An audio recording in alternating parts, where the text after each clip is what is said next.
Good evening. This is the continuation of the open hearing of the Northborough Community Preservation Committee. I will read the introduction regarding open meetings and Zoom meetings. This open meeting of the Northborough Community Preservation Committee, which I will refer to as CPC, is being conducted remotely pursuant to Chapter 20 of the Acts of 2021, an act relative to extending certain COVID-19 measures adopted during the state of emergency, signed into law June 16, 2021. This meeting will be conducted via remote participation. No in-person attendance by members of the public will be permitted.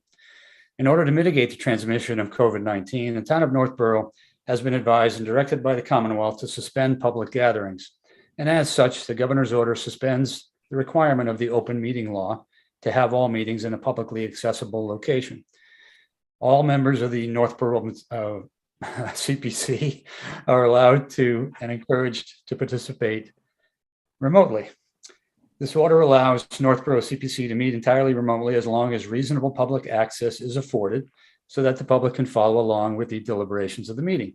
The public is encouraged to follow along with the posted agenda that was online. Members of the public who wish to view the live stream of the meeting may do so by going to Northborough Remote Meetings on YouTube. Ensuring public access does not ensure public participation unless such participation is required by law. This meeting will, in fact, allow public comment. And if any members outside of the committee are watching and would like to comment on a particular discussion of an application, please use the raise your hand feature in Zoom and the host will let you in. So welcome all. I want to start by a roll call of members, which is another official task we're supposed to do. When I call your name, please say that you're here. Millie Milton. Here. Leslie Harrison. Here. Jeff Leland. Here. Sean Durkin. Here. Peter Martin. Here. Andy Clark. Here. Andy Dowd. Here. Todd Helwig. Here. I see you finally. And John Campbell is also here. I'm speaking. Okay, did I get everybody? 1, 2, 3, 4, 5, 6, 7, 8. I did not. Who am I missing?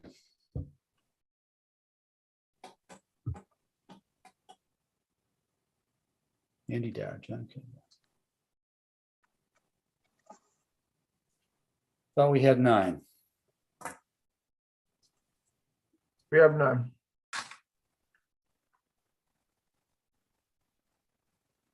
Going backwards, me, Mike? Andy Dowd. Okay, Todd. Sorry, Todd, I didn't write your name down. Kind of forgot you. All right, we're past that. Welcome all. Thanks for making time to come to another meeting. We're going to dive right in. So we have 2, 3, 4, 5, 6, 7, 8. We have 9 new applications to consider, as well as some recurring business. We have heard presentations from the applicants on the 2 previous open hearings in January. Any applicants that are present are certainly welcome to participate in the discussion, but I believe we're at the point at the end of last meeting where we are ready to deliberate and make a decision on which applications we want to bring forward and how we're going to pay for it, most importantly. I'm going to share my screen again with the full list of applications and their amounts configured against the available resources, and just make sure everybody is clear on that again. Who can share? Andy Dowd is your host. Can you allow sharing? There you go. Thank you very much.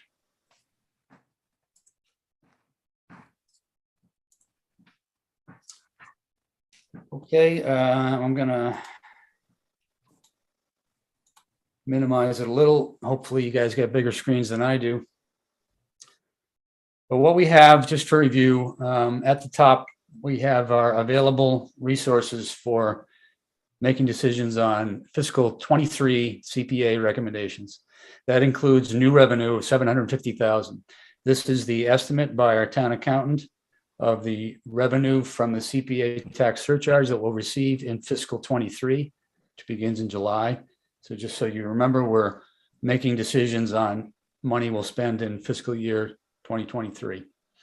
In our reserves, under the three core amounts, we have $813 in the open space reserve.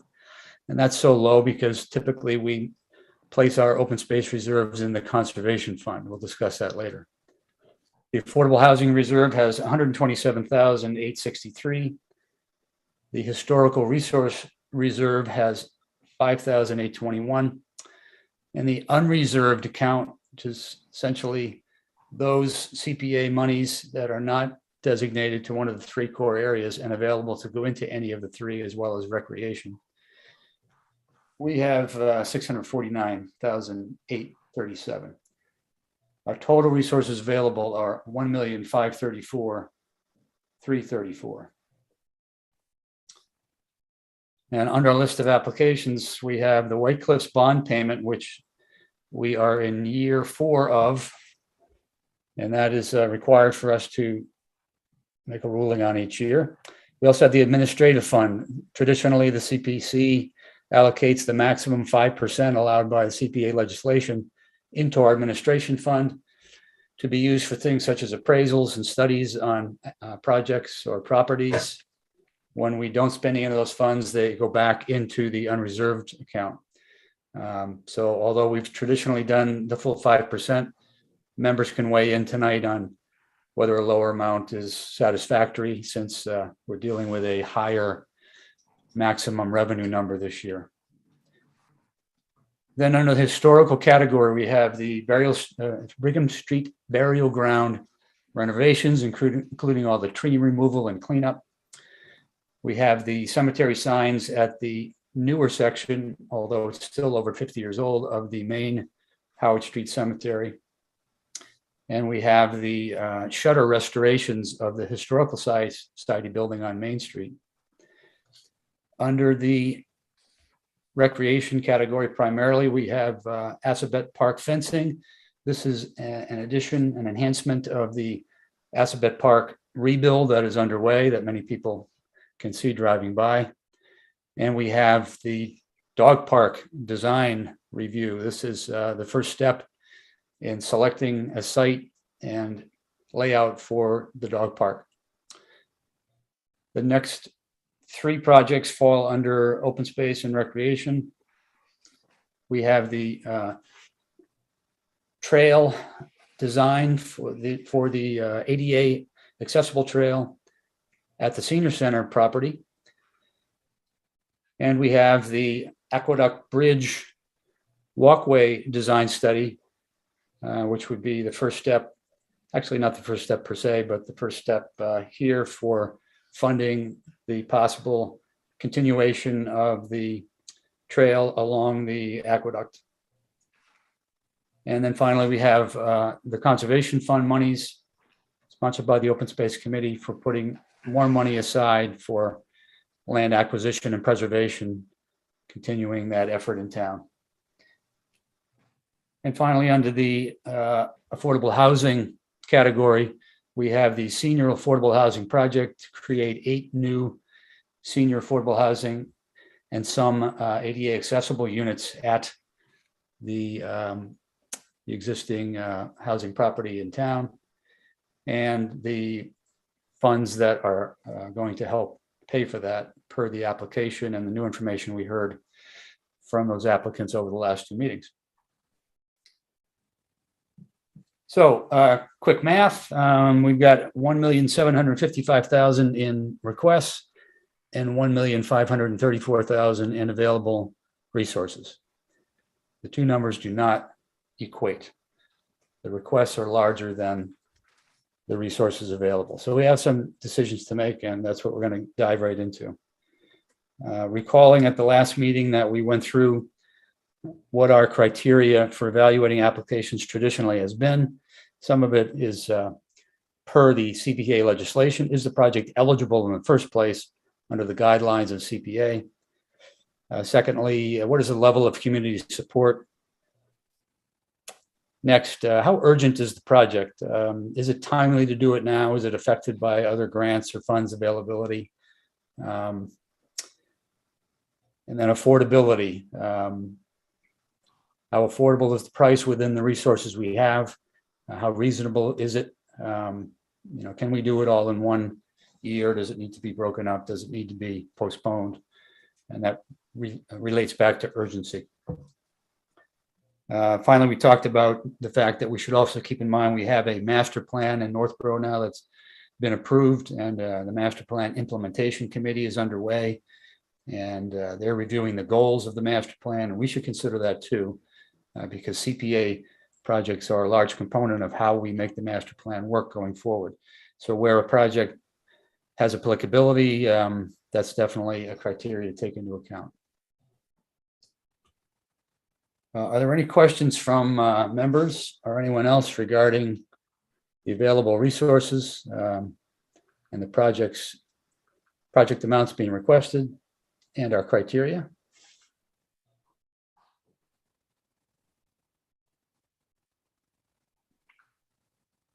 I have a hand raised from Lisa Maselli. I'm assuming it is with regard to the information just reviewed. Andy, are you able to accept that? Because with my screen shared, I can't see it.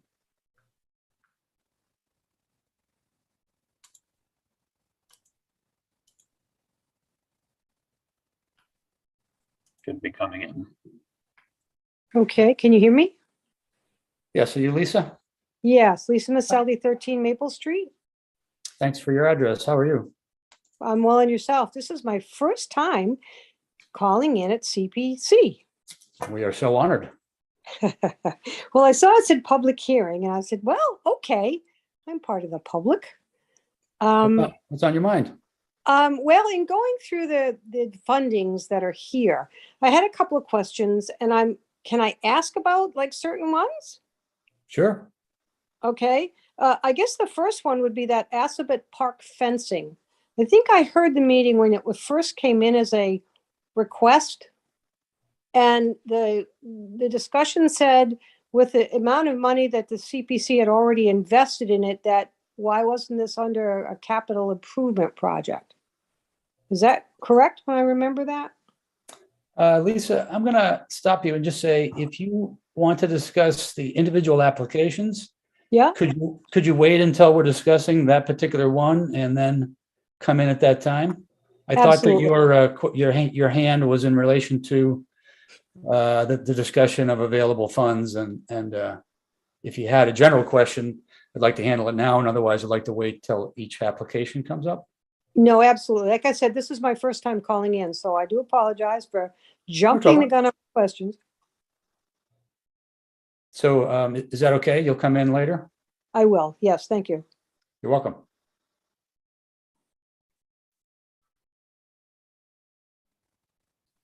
So any member inputs or questions at this point? And if not, move forward.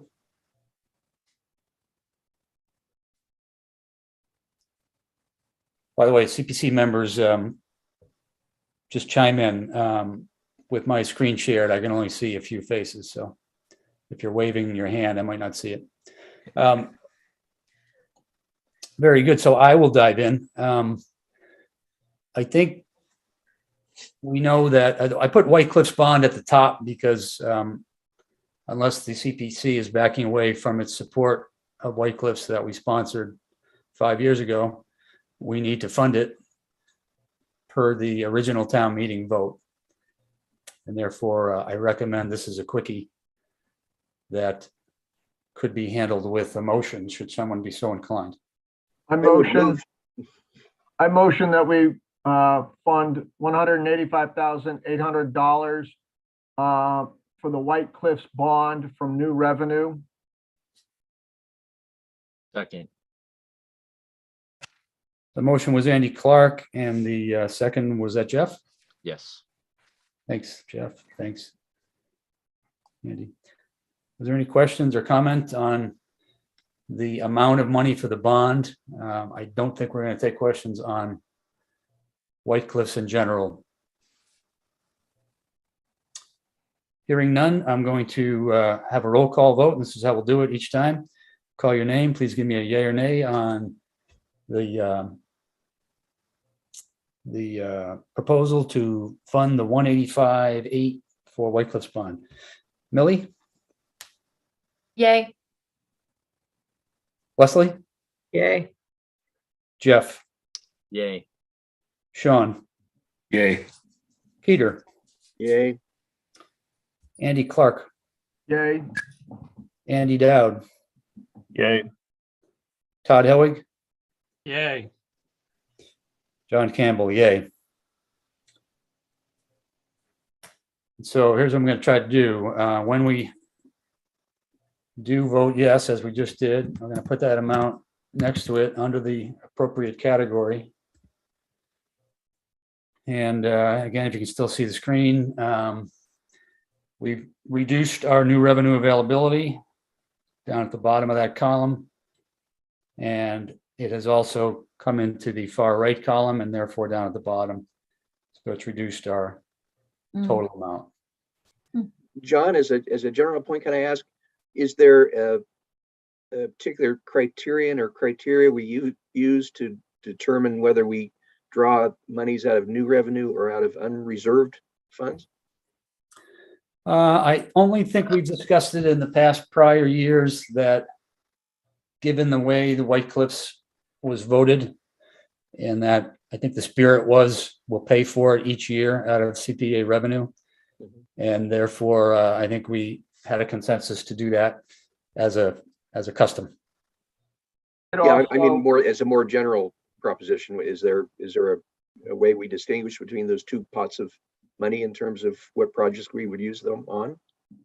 There really isn't, only except that, again, traditionally, we've considered our unreserved balance to be our reserves available for any category. And in a perfect world, we wouldn't use any of the reserves, we'd keep the reserves as the reserves, but we have been a little more amenable to spending them on the larger projects that have come through. So, okay. Me personally, I like the idea of taking it at a new revenue so we know more realistically where we stand. Maybe you were thinking of the converse of that we take it out of reserve and we have more new revenue to spread around, but it really is the same pot. Yeah, okay, that's fine. It also gets our historic out of the way. I mean, this year, there's plenty of historic spending to go around, but by doing it through new revenue, we're not obligated to do additional spending to meet our historic minimum spending. You make a good point, Andy Clark. And so Yeah. I'm going to add a silly little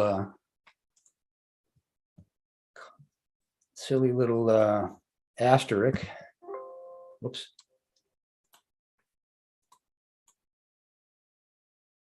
If I hit the right darn key. And I'll put it next to, actually, it's not the right one. I'll put it above the column when we've met the minimum, and we just did. Good point. So we're moving on. I put the administrative fund second in the list because we kind of left it till the end traditionally in the past, but I want us to know realistically what we've got for all the other projects as we attempt to see if we can do them.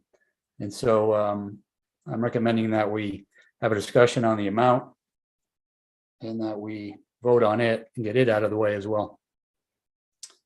So I open it up to the members. Do we need the full 5% this year?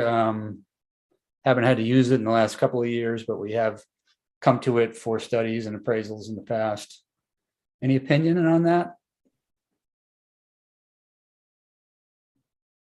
Does any of the separate committee people, for example, open space, you said that there was no imminent project that might need some study or funding or, you know, architectural survey or something. So that generally is one of the motivations for maximizing that out, just in case there was some rapid spending that needed to happen on a potential project. Yes, there isn't anything current under the open space and land conservation programs that we would need it for. We've actually, for lower cost appraisals, we've pulled from the conservation fund, which is available to us and to Concom for, you know, that very purpose. There are no more studies or consultants pending for open space. Open space plan has been updated. The master plan has been updated. There's no housing or historic or other study that I'm aware of. So the answer is no needs that I see from those sides.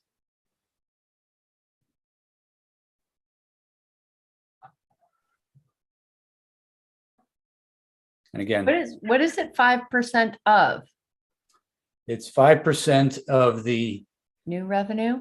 new revenue that we, and again, the new revenue isn't projection, but it's 5% of the amount that we get from the town accountant as our projected amount for fiscal 23. Okay. That's the maximum allowed by the CPA legislation. Doesn't have to be 5, but it's up to 5. We know it goes back in the reserves if we don't use it, and so it's been a good mechanism. So did we like have to any move- left over from last year? I know that we did. I don't know the figure. So we don't really know what our average expenditure on that is, or sort of our last year or two expenditure has been? Like, I don't know the average, expenditure? but I can tell you from memory, we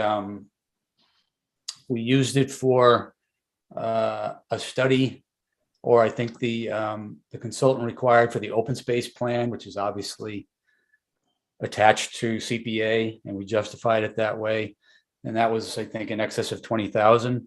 That was a couple of years ago, and that was the biggest chunk that I remember using the ad account, administrative account for. Typically, it's been smaller things, an appraisal or maybe a conservation restriction fee, which every time we vote and conserve a piece of land, we have to pay for the conservation restriction.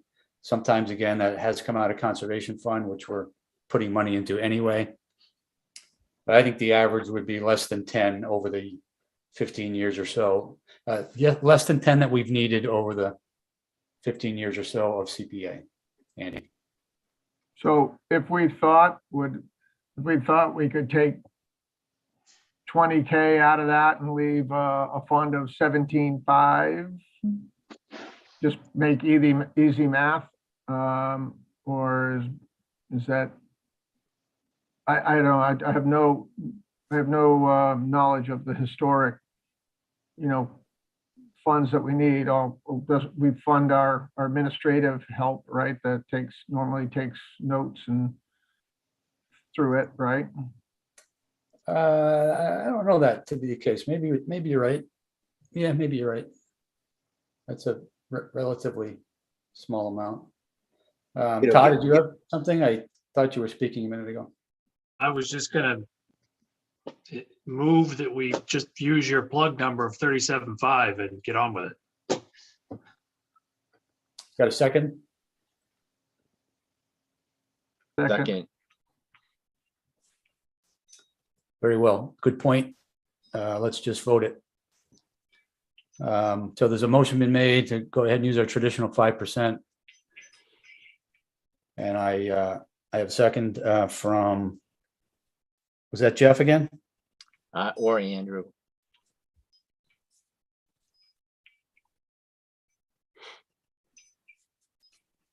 Or Andrew Dowd or Clark? Clark. Very well. Then all in favor, Millie, Aye. Leslie, Aye. Jeff, Aye. Sean, Yay. Peter, Aye. Andy Clark, Aye. Andy Dowd, Aye. Todd, Yes. John Campbell, yes.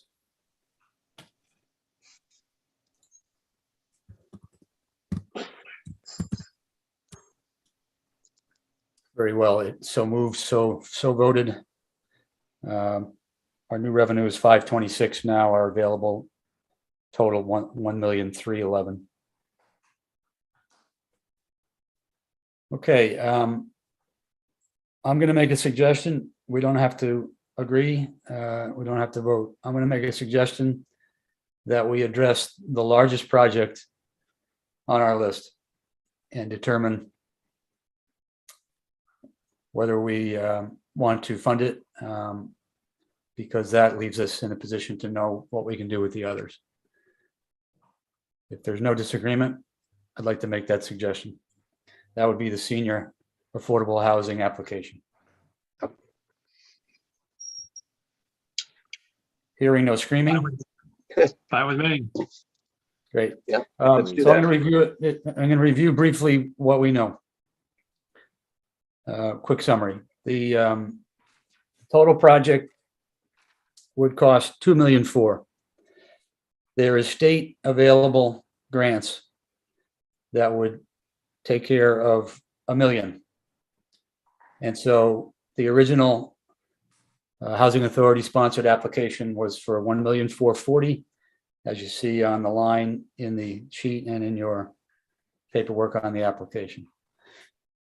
The Northborough Affordable Housing Corporation is willing to contribute all of its reserves, all of its resources, that being previous amounts voted at town meeting, held by the town, not yet spent on a housing project, and also monies that NAHC had not had to spend or,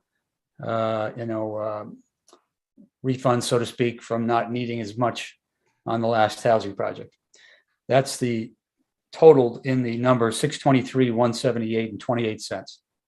I don't think we need to go through all the different things that we already saw in the application, but that would reduce the project CPA funding by that amount. Finally, at the last meeting, January 27, we had new input from Rick Leaf of the NAHC. And that was from a conversation with our town administrator, John Kader, that an additional $100,000 from town's free cash could be committed for this project to continue to reduce the amount necessary from CPA. I reached out to John today, as a matter of fact, just to confirm that that was an accurate assumption. He gave me a very strong reassurance that we should count on this money in our deliberations, and therefore we leave it there to bring the net amount needed to $716,821.72. So assuming everybody understands that, that is all we need. John, there's no supposition or expectation of any additional funding coming from the town. 100,000 is the number. Correct. There's no more supposition than that. It does not rule out something happening, but our goal tonight is to make judgments on the projects, vote up or down on bringing them to town meeting, because we're under a timeline to get our warrant articles ready. Mhm. We know that we can amend warrant articles if we need to, and that has happened. It might come about, but no, there's been no suggestion of that.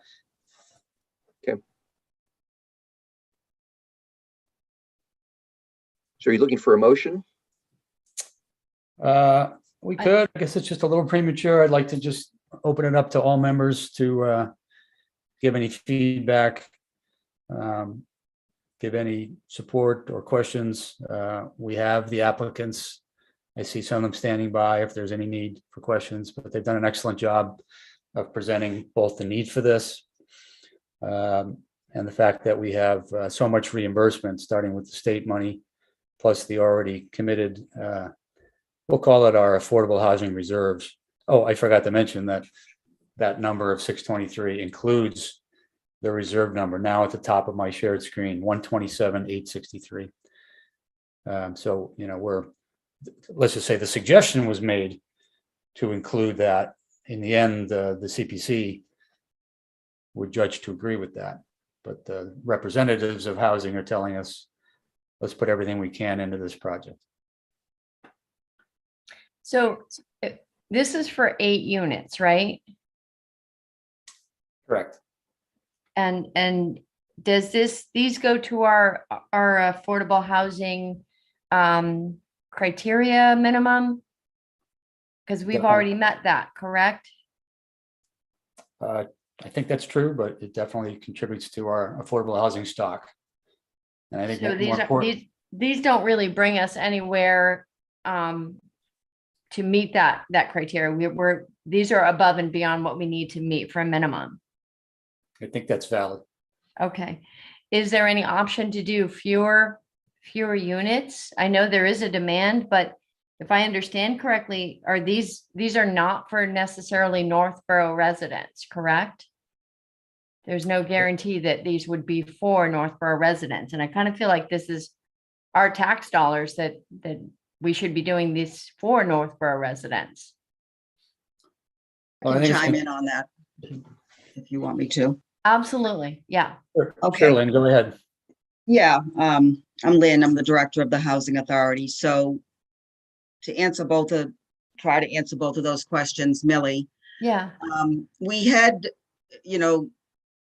looked into doing less units. It's just, obviously, when you're doing a project like that, it's not as cost effective to do that. It's not like it cuts it in half to do 4. You're Right. still paying like 2/3 of the cost because of a lot of things that you're doing. As far as the local, half of them are going to be handicapped, and I have a need right now in my housing. We house 100 and we have 104 apartments. So basically 104 elderly residents plus 4 that we manage over by for the NAHC. So 108. Some of them have couples, but a lot of them are only one person. There are people that are living in those units currently that need handicap units. Mhm. So that there is. And I also, as far as the waiting list goes, we do go through a state waiting list called CHAMP. But emergencies do come first, then local veterans, then locals. But I honestly have to say that with elderly, you don't screen so many emergencies. You do with a lot of families, because obviously there's more families that are in emergency state, in shelters and things like that. So when I screen elderly, there aren't a ton of emergencies. So I tend to be able to house, I do get to veterans and I do get to locals. We certainly make it. I mean, again, I have to follow the state guidelines. I can't guarantee, but I will honestly tell you that we do house a lot of locals and we house a lot of veterans. I wish we could house obviously all of our locals right away, but we definitely do get to them. It's not like we screen through a ton of emergencies in that age group. I do more with families. So Yeah. I mean, I guess I just feel like that obviously as a Northborough resident, and I know that many our seniors would like to stay in the town. And I personally feel that this is a lot of money for our dollars that may or may not actually bring back the residents to their town. That's my concern. I don't know that they're necessarily directly for residents, but I've known a couple of families whose parent was in need and had to move closer, and they were able to get housing. So while they technically weren't residents here, they were able to live out their lives in a place that was, their family was in Northborough, so they were able to join in there. So even was- if they was are that a- not necessarily from town, they were, I would say the association the ones that I have known were definitely linked to the town, and for people that had been here for 30 plus years and things. So I don't think that it's really, my own personal view is it's not, it's the Critical? local content of this thing is really probably predominantly local, and if it isn't, there's usually some sort of link that brings people into this situation and has that connection. So I don't feel like it's tax dollars going to benefit somebody else, but that's just my personal opinion, and people that I have known who've had usually their mother, both of them, their mother has been staying at the place. So Through affordable housing though, through specifically? the center of town there, yeah. So, Yeah, and it was a very good thing, that's why I'm chiming in. It was very beneficial to both the parent and the children, like we're children. We're not. Sure. yeah. Millie, to remember when looking at the numbers, let's say the project was for half of that. I don't know that it qualifies for the same level of state aid. So in my mind, I keep coming back to that, getting $1 million of state aid on top of CPA money, which is already state matched, and the other resources we're contributing. Important to keep that in mind. So, there was some thought to the strategy of 8 units, not just the fact that will barely make a dent in the waiting list, right, Lynn? Right. Yeah, there's so many people on the waiting list, but again, we certainly diligently try to help people, in town wherever we can. And like Andy was saying, we have a lot of people that basically, they'll have a parent and they just, they move them into their own home for a short amount of time, and then they become a local resident because that's their new address. You don't have to be in town any length of time. And then they come up as a local on the list and they get right in. Maybe not Jeff, right, Leland? they get in fairly quickly. I'm sorry, Lynn. Jeff, did you have a question, Jeff Leland? Not a question, just a comment to add to the discussion. 2 things. The more units we have, the more people, local and otherwise, we're going to be able to help. I have a lot of elderly clients and families, just like others have said, and I think the more units we have, the better it will be. And then just a second, that these people will become residents of our community, but going forward. So in both regards, it's better to have more units. And the numbers that you just described, I think just make it even more sense. That's all. John, So could would- I add a comment to Millie's question? Mm-hmm. Sure, Rick. So basically, you're correct, Millie, that right now we're over our 10% affordable housing number that we have to maintain. These units will count on that subsidized housing inventory, so we'll increase the subsidized housing inventory by 8. And by doing that, we then in effect offset the next 80 market rate units that we developed in town. So our goal as the Housing Corporation is over time to slowly increase the number of affordable units so that as more market rate units are built and our percentage would go down when that happens, we have a little buffer that we're building in to ensure that we stay at that 10% level. So every affordable unit that we add offsets 10 market rate units being built. And so from our perspective, putting 8 more units into the SHI is just a good hedge against future market rate development in town. I mean, 80 is a lot though. I mean, that could take a couple of years to bump up against, I would think. Oh, it could, but our opportunity is to add units. We've been Yeah. doing, 2 here, 1 here, 3 here. 8 is a good sized project, for us. So it just gives the town added protection. And would those matching funds and CPA funds not be available another year as well? Or is this like a one-time offering, or is it? Yeah, the $800,000 from the state is most likely not going to last through fiscal '23. Okay.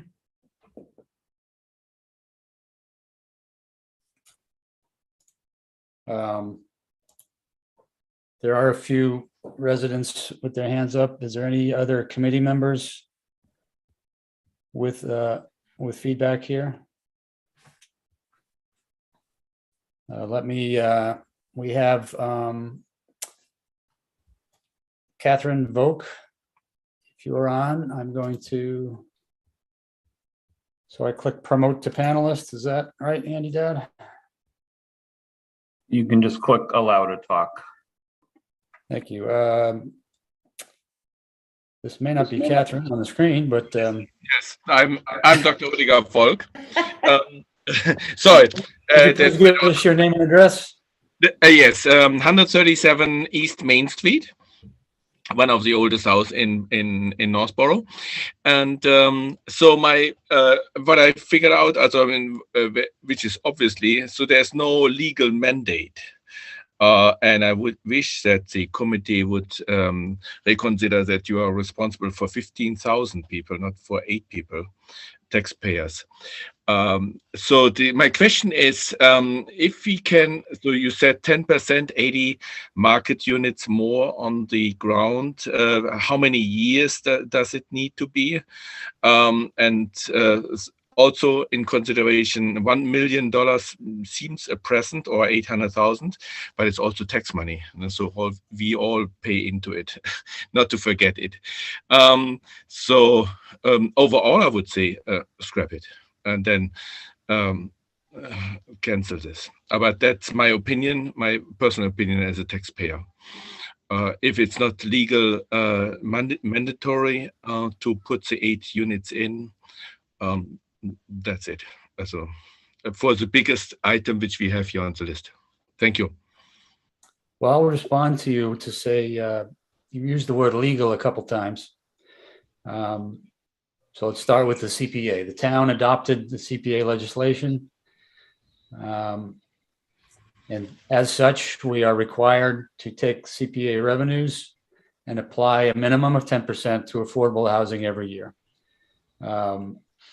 Further to that, our committee representing our town, representing all the citizens, as you mentioned, tries to take a balanced approach to consider using the monies for all of the key categories, that being open space and land conservation and recreation, and that being preservation of our historical resources, and that being also affordable housing. Historically, you should know, and I do present this at town meeting each year, what our totals have been historically. We have, of all our resources and all our projects, we have spent less on affordable housing compared to the other 2 key categories. We've spent, round numbers, we spent about 40% on open space preservation and about 40% on historical resource preservation, and something closer to 20% on affordable housing so far historically. So we're addressing a need both from the CPA perspective, and then furthermore, we're addressing what is identified as a key component of the town's master plan. And that is to incorporate reasonably as much affordable housing as we can, and to recognize that our senior population is growing and has needs. So the project meets those criteria quite well. And although you're right, it's all tax money. If you're going to spend tax money, if it's going to spend my money, I'd love to get 50% or more on the dollar, which when we add up that the state matched our CPA money by more than 30%, and the state is matching this project by, what is it, like 40%? You know, we are paying half thereabouts and getting matched from others. Yes, your money went to the state and comes back out, but better than it going to some other town, isn't it, sir? Yeah, okay. Very well. I have another hand raised and I'm going to allow Lisa to talk. Lisa Maselli, you're back.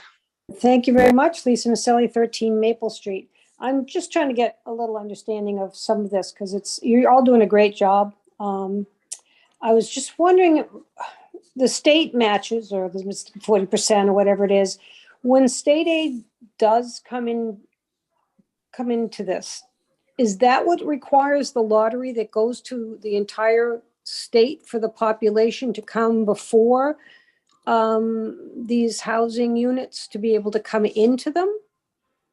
So it's like a, well, I would assume that anytime you have grant money, although is this not considered grant money if the state gives you money toward the CPC funds, the matching amounts? Can I ask the Housing Authority Director Lynn to comment? Because you lost me, Lisa, but I don't think you lost her. Okay. Lisa, Sorry. the housing authority that we're referring to is, it's state aided public housing. So we're governed by DHCD, Department of Housing and Community Development. We're not a lottery. People fill out applications and then there's income guidelines and people are taken in if they meet the income guidelines and their rent's based upon a certain percent of their income. This particular money, this 800,000 that we're getting from the state, is money that they have available to build specifically new housing. They will give us so much money per unit. So there's an application that the housing authority can put in with support of other sources, which is why we're getting the money, trying to get the money from the CPC in combination with the money we can get from the state so that we have enough to build these units to add to our current portfolio that we already have at the housing authority. This will be additional units. Okay, so it's basically just people from the town filing applications for the units that need them, and they have to follow the criteria to be able Yes. to be considered. Correct. So, and if I remember correctly, 4 of those units were going to go to ADA needs for Yes, people with handicapped accessible. Okay, and then the other 4 are either age-related or veterans? You have to be over 60 years old. 60 or older is the elderly requirement. And then there's income guidelines that people have to meet to be able to get in that make it affordable. Okay. And as you say, because you had just said earlier about, whether it's age first, whether it's veteran first, whether it's ADA first, you have kind of a system that those people who apply. Correct. There's preferences and priorities. ADA is just somebody that's handicapped accessible. That's obviously a specific kind of unit. And then when people fill out an application and they're age eligible, again, there's like emergencies first, and then it's veterans, and then it's locals. And then what it's is, people from out of town after that. okay, so what is an emergency? What constitutes an emergency? Somebody that's Loss of homeless through home? no fault of their own. Okay, all right.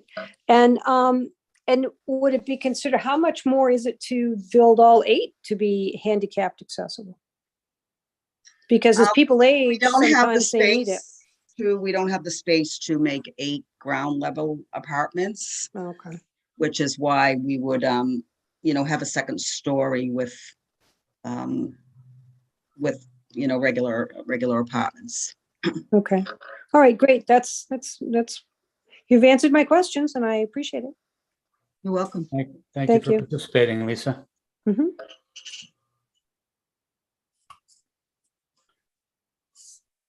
And Lynn and Rick, thanks for your support as always. Any other input by members? John, can you put your spreadsheet back up? Yes, sir.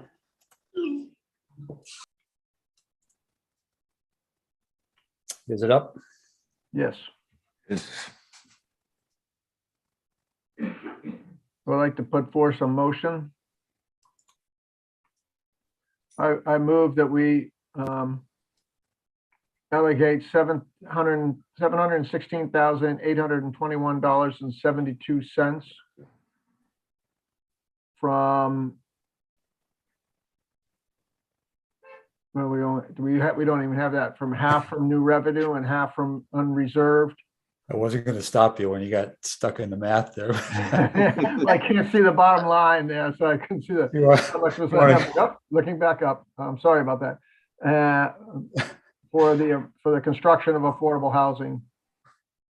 Okay, Andy, could you We just need to shrink that just a little bit. get your calculator out, or round it off, but I got it. we would need to, your motion would need to include two sources. Actually, your motion is going to need to include Yep. at least two sources of revenue. Reminder, we have new revenue, we have the, I guess I should, Unreserved. yeah, I guess the right way to do this, guys, is, I'm sorry, the spreadsheet can sometimes confuse. The affordable housing is the reserve affordable- number Yeah. is in the, I can, it's in the NAHC contribution number, you know, so we've got to include it in a motion and ultimately in a warrant. I just So want to that has point to be that the out. first component, right? Yeah, it's a So- good way of putting it. so do I have to include, is the motion for basically 1,340, 1,340,000? No, your motion, because we've established that CPA money would only be needed in the amount of $716,821.72. So I want to withdraw my motion. And I May I want, interrupt for a quick sec? May I ask a quick question? So first, I'm sorry. That's relevant. Don't we have to take those numbers, assume we're using the affordable housing reserve, right? So don't we have to use the 127,863 from the Right. reserve? That's what we were just mentioning, that oh, okay, I got my math going now. your motion should include, well, it does not need to include that reserve, but the reserve, it is assumed we would include the reserve in the net number, and I apologize, I should have just put that in a I separate got line. it. That takes So- it down to 588,858.72. No, but you're gonna have to do, I was thinking the motion would include half from new revenue or half from unreserved, the total sum of the housing reserve, and then the remainder, which is $230,547.86 from new revenue. Does that make sense? Well, let me just review again. So And, it would be because the, $358,410.86 from unreserved,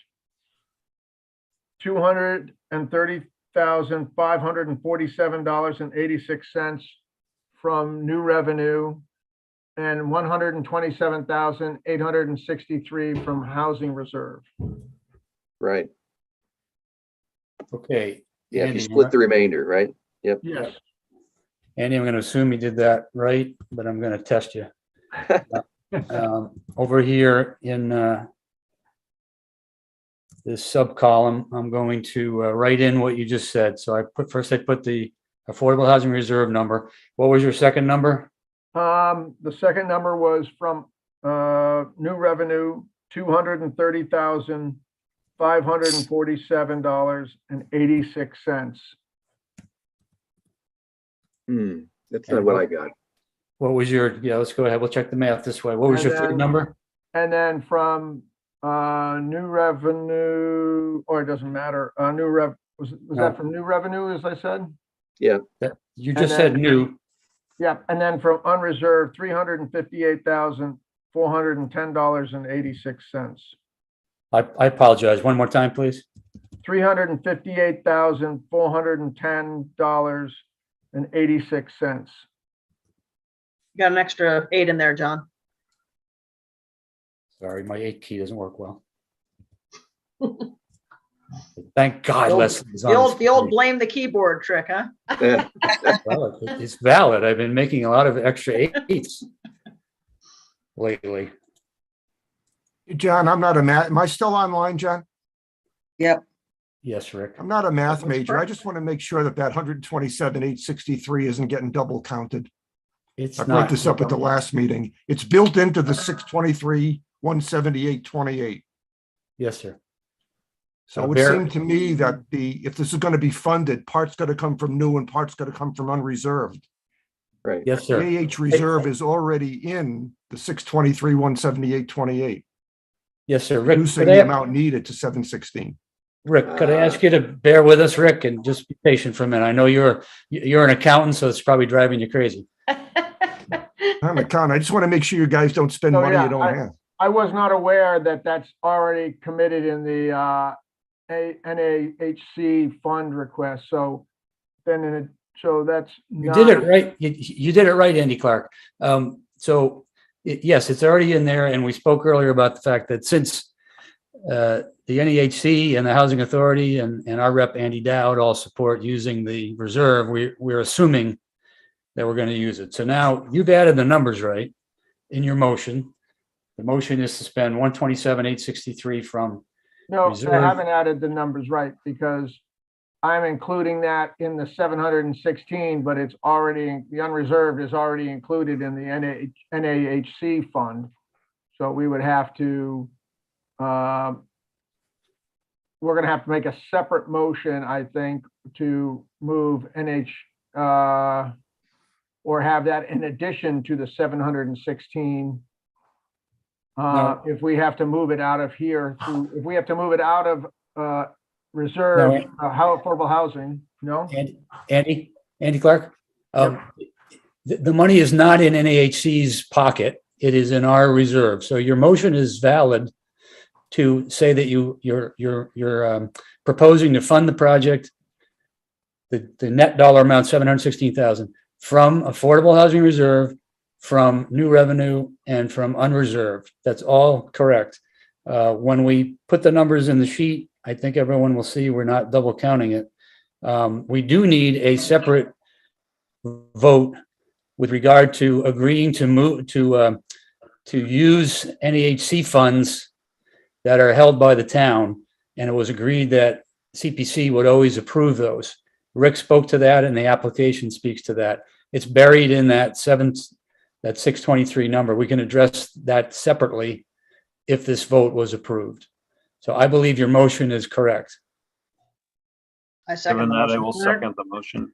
Rick, back me up here. Am I wrong? Because I thought the 716 is already derived from money that is included in this, the reserve fund that's included in the 623 that we're subtracting from the total. Is that correct? Well, it Yeah, is, so the way Andy, we but came up with the 623, 178, if you look at the application that we submitted, there's math that adds up to the 623, 178. And two of the items that add up to the 623, 178 are the 2021 and 2020 town meeting 10% that have not been spent yet. So when I talked to the town accountant to come up with how much money is sitting around in unspent affordable housing money, two of the components he gave me were the unspent 10% from 2020 and 21 town meeting. And that's what that 127,863 is. That's the sum of the two 10% that weren't used for anything from the two prior town meetings.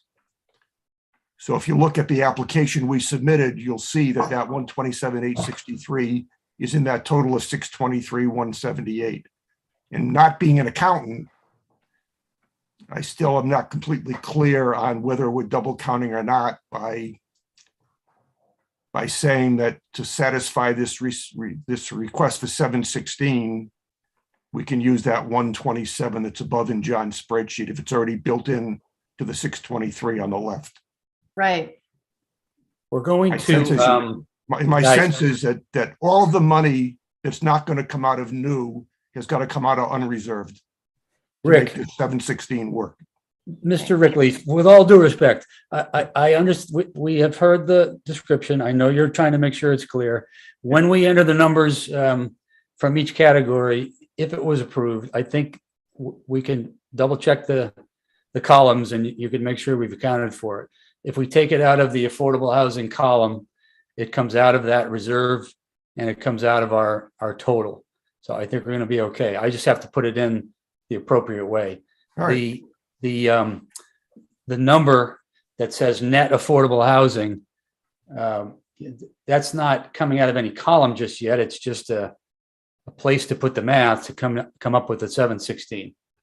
So if it's what you and the well, let me put it a different way. The Housing Authority application and the NAHC support letter have created a request that's 716,000. Yep. You could rewrite your application, but we don't have time. So I believe we've understood the presentation of the numbers and I'm comfortable with it. And I Okay. think that the motion is accurate in that you committed the reserve in your presentation. So we know we got to use the affordable housing reserve.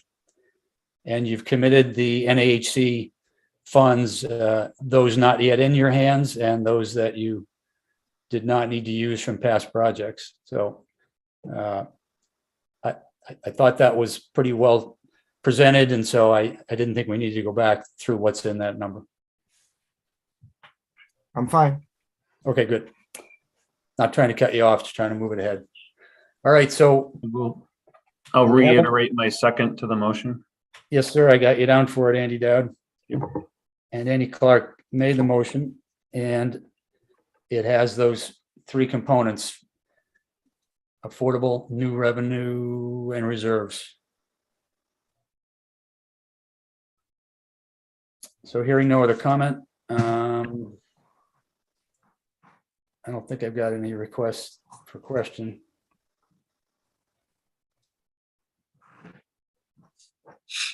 I will ask for a vote. All in favor, Millie, Aye. Leslie, Aye. Jeff, Aye. Sean, Aye. Peter, Aye. Andy Clark, Yes, Andy Dowd, Aye. Todd, Yes. and me, John, yes. We did it. All right, now I'm gonna put stuff in. See if you're happy with the way I did it. I'm not an accountant for a living. I just do a lot of spreadsheets. And I type too many 8s, so You can cut and paste from above, you know. thank you.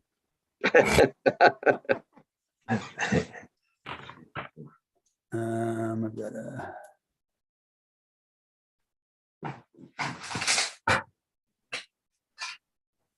We have to cut and paste right here. No, we don't.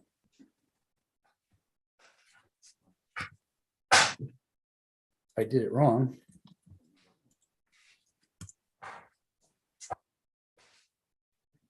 Okay, so by entering in that column, scrolling down or making it smaller, the Yep. affordable housing reserves is 0. The amount from affordable reserve comes over here in the negative column because this is subtractions, Mhm. and our total available shrunk. Next, I put in the, I gotta make it bigger because I can't see it, guys.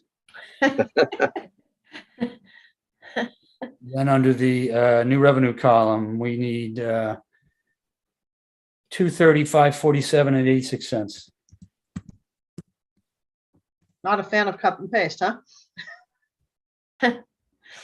No, I just want to make sure everybody is thinking it's above board, Leslie. Sorry. And finally, we need from reserves 358, 41086. Mm-hmm.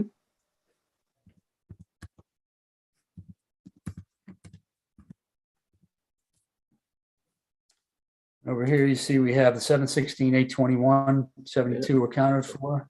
It ties up. It has reduced our total available to 594. Ooh.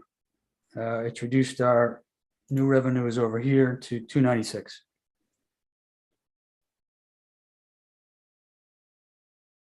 Okay. Thank you, everyone. I think that we absolutely did the right thing. I just want to say thank you, everyone, for your support. Really appreciate it. Thank you. The I Housing also would like to say Corporation- thank you. The Housing Corporation also expresses its thanks to the CPC for this. We really appreciate your support on this, guy. Yeah. You guys worked really hard on it. Going to the bank for everything you could borrow was awesome. So that really helped a lot. Thank you very much again from the Housing Authority. You're welcome. So in terms of what the CPC can do for you with any documentation and so on, Lynn, for your application, just please reach out to, well, Andy Dowd can connect you to the town staff. Okay, I will. Thank you. Thank you. Everybody okay with moving on? Try to get us to 9 o'clock. Mm-hmm. All right.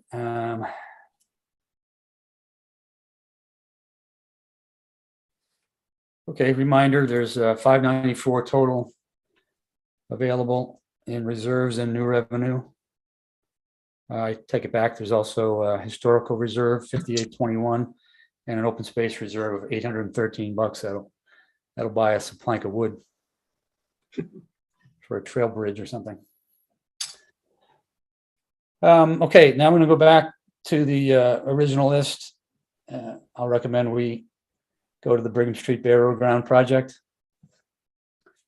It was well presented at the previous two meetings by historical representatives and our DPW director, Scott Charpentier. Any questions from members regarding this application? Was this one that they said couldn't be split up into two different sections, one tree cutting and one maybe the fencing? My recollection was that the tree cutting and cleanup was the majority of it, and that was part of the urgency of the project to get those trees cleaned down and make it safe. Millie's Chair. question specifically was never discussed. It was never requested to break it up, so that never came up. My Well, I- recollection. I think it That's came correct, up- Leslie. I Okay, think it thanks, came up Scott. to a little degree, but go ahead. So that's correct. We never discussed breaking up the project. The urgent component of the project is the tree removal. Obviously, there's a lot of standing dead there. And beyond that would, the fence obviously there's no necessary urgency associated with the fence, primarily the trees. So most of the cost was with the trees then? The fence represented 65,000 out of the total project, so a It's little half. less than half. Okay. Hmm. I will make a pitch for the cemetery, which is that this was a garbage dump for years. These are our oldest graves, and it was literally a garbage dump for I don't, for a long, long, long time. And it was discovered and it's been cleaned up. And I think it really deserves to be made into a full-fledged cemetery. And I think the fence along that will seal the deal on that. So I would advocate for doing it completely. Completely objectively from the historic commission, but Doing your job. Any other member comments? I tend to agree with Leslie on this. I think it seems like an integrated project that if we're going to do it, let's do it right and fund the whole thing.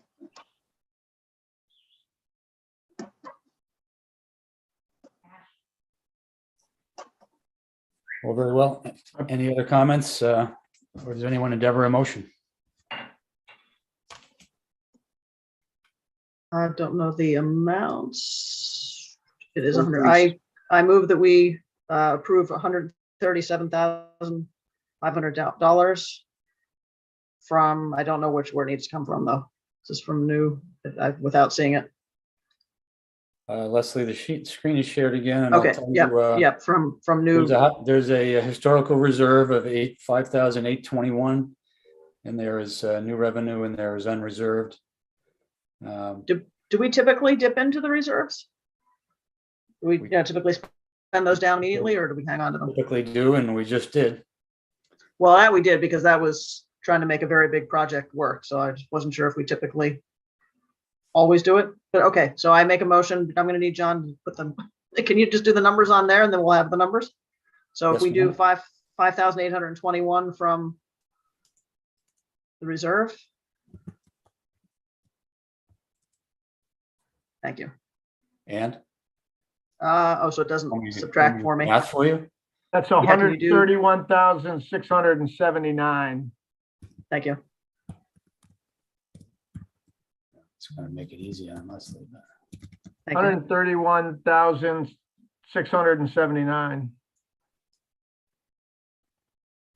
Oh, you did a negative, that's why. Gotcha.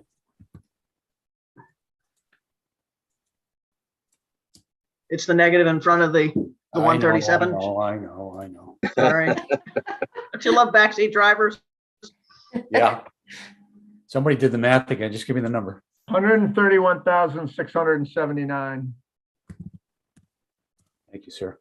So that does add up to 137.5. So your motion, just to clarify, is I move that 131. we approve the Brigham Street Burial Ground project at 137,500, 5,821 from the historic reserve, and the balance of 131,679 from new revenue. I'll second that motion. Was that Sean for the second? There's Peter. Peter, sorry. Steve McQueen. Better known as.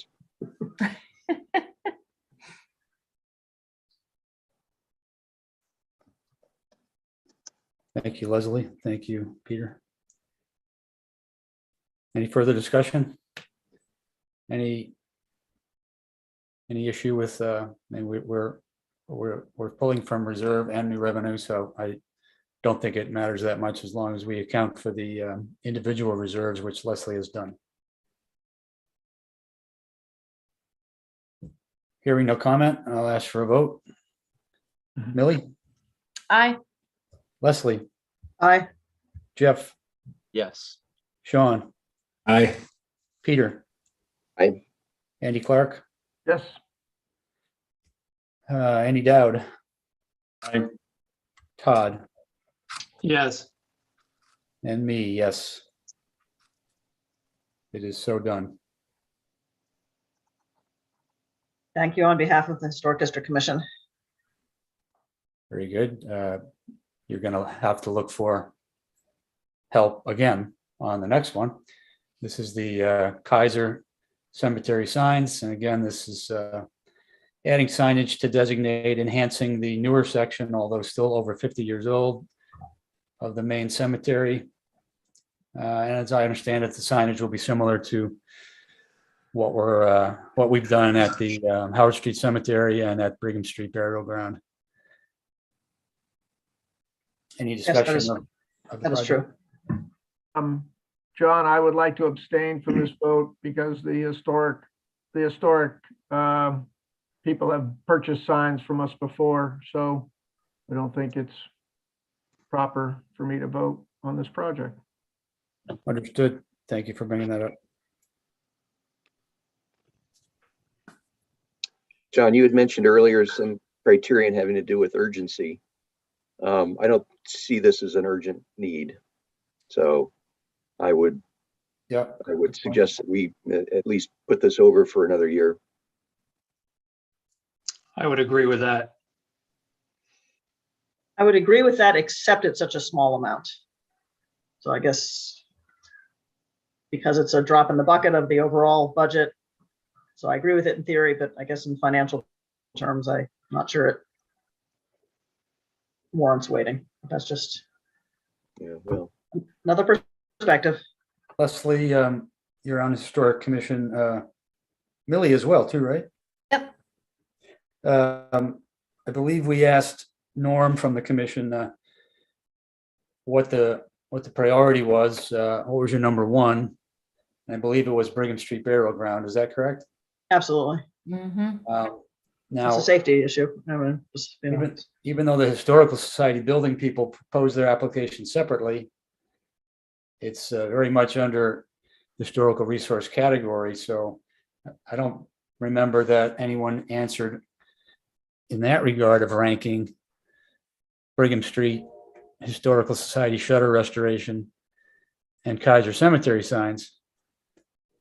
But would either of you want to comment now whether you'd rank them 1, 2, 3? I would personally rank the shutters over the signs. I don't Mhm. know, Millie, how you feel about that? I agree. Millie agrees. Okay. Yep. Being fair to the criteria,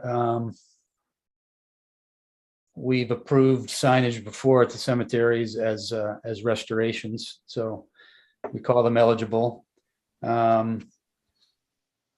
Community support comes in the form of letters of support from the commission. But I think it's fair to say these signs are, not the number one thing people might be thinking about, so it's fair to think about passing it. Urgency May I is make one more valid. comment? May I make one more comment about the, I'm sorry to interrupt, John. Comment about the urgency of the signs? You may, Leslie. They'll never be urgent. Fair enough. this we year, talked- we have more requests than we have funds, so we need to trim. And one of our last criteria was affordability. It is a low amount, as Leslie mentioned. We try to get consensus here.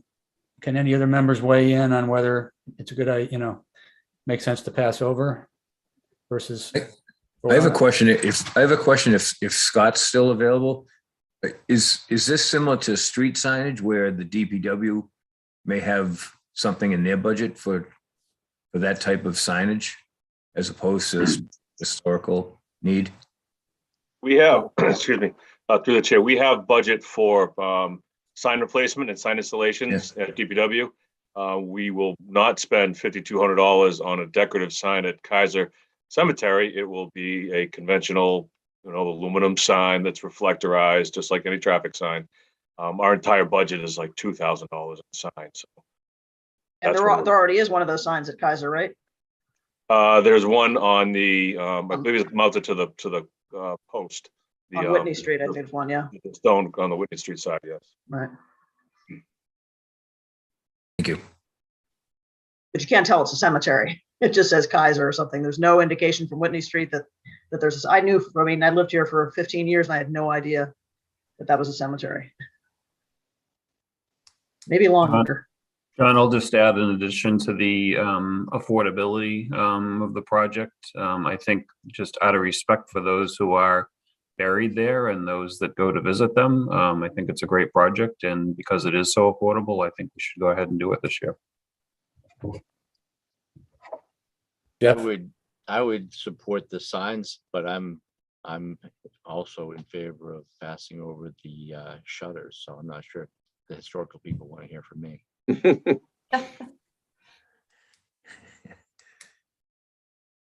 Valid points both. I guess we've heard from, I don't know, 6 or so of us, 2 or 3 that could see passing over it. Maybe just as many that want to support it. I think it's affordable, yes. It's a pretty small dent in the bucket if you pass over it. So I don't know that it really affects us in a significant way. If it was 50,000, different story. Mhm. I think looking down the list, we're going to have a bigger opportunity to cut our needs in the conservation fund. And that I think we'll get to it when we come up, but it was discussed before, and Open Space Committee is supporting either a lower amount or a pass by this year, as it may be. So I'm probably tending to be in favor of supporting it, given its low number. It certainly does not have much urgency, but. So we're at a point where someone can make a motion to approve it and we can vote it up or down. What was the amount on that, John? I'm sorry, I don't have it right in front of me. It's okay. It's 5,124. I make a motion to approve the Kaiser Cemetery sign for $5,124 out of new revenue. Second, That was Leslie, right? yes. Okay. Any other comment?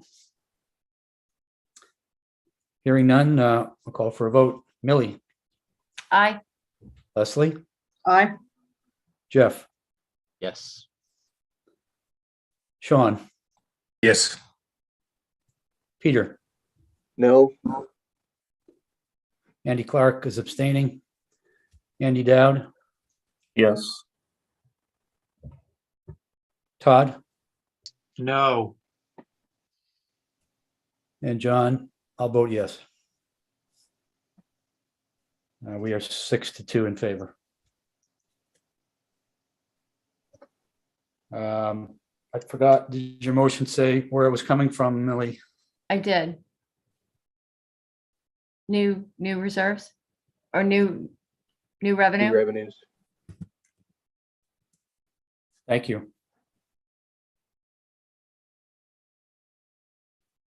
Very well. Moving on, we're at the historical building shutters project. Right? Are we in danger of not having enough revenue in new revenue to hit our other two things, other two categories? Well, we have, We've only done historic so far. now we've done Only affordable done housing. historic and housing. That's right. Yep. Okay. So we can't take any more out of, so the other ones are just, Correct. So yeah, we need to satisfy open space rec at some point. yeah, so you can't take any more money out of for any other thing besides the other two categories. We can do whatever we want. We've met the minimum. I'm not sure the question, Andy. You have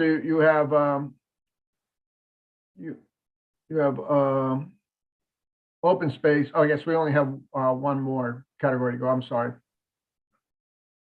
No problem. And then if you had 75, and we had two categories to Mhm. thing, we have 150. We only have 159. So Okay. I tell you what, I'm gonna call an audible. Let's jump to now I'm gonna reverse course. Look at him go.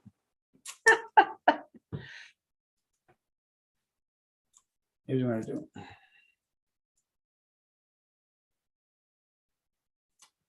see, Leslie. I cut and pasted, Leslie. Did you Cut see? and I can paste do like it. a pro. Woo! Chicken butt. Loving it. So the remaining projects come up to 672. And All we right, have 459. 451 in new revenue and reserves remaining at our discretion. So yeah, something will have to go.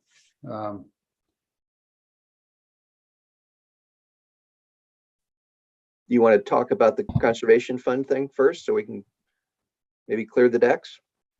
Sure. We should. That's, Yeah, I like that that's idea. where- That's where I was heading. Yeah. So again, just to reiterate, the Open Space Committee met last night and discussed this very subject in relation to the other two open space rec program, well, not all of the recs, but the other two open space trails projects, that being the senior trail design, 28,500, and the aqueduct walkway design, 133,658. And it was agreed that those two remain by far the top priority. We recognize that the conservation fund already has a sizable balance. I updated it to 766 on this sheet. That's the number I got from town accountant, and that includes 400,000 that we did put into it in last town meeting.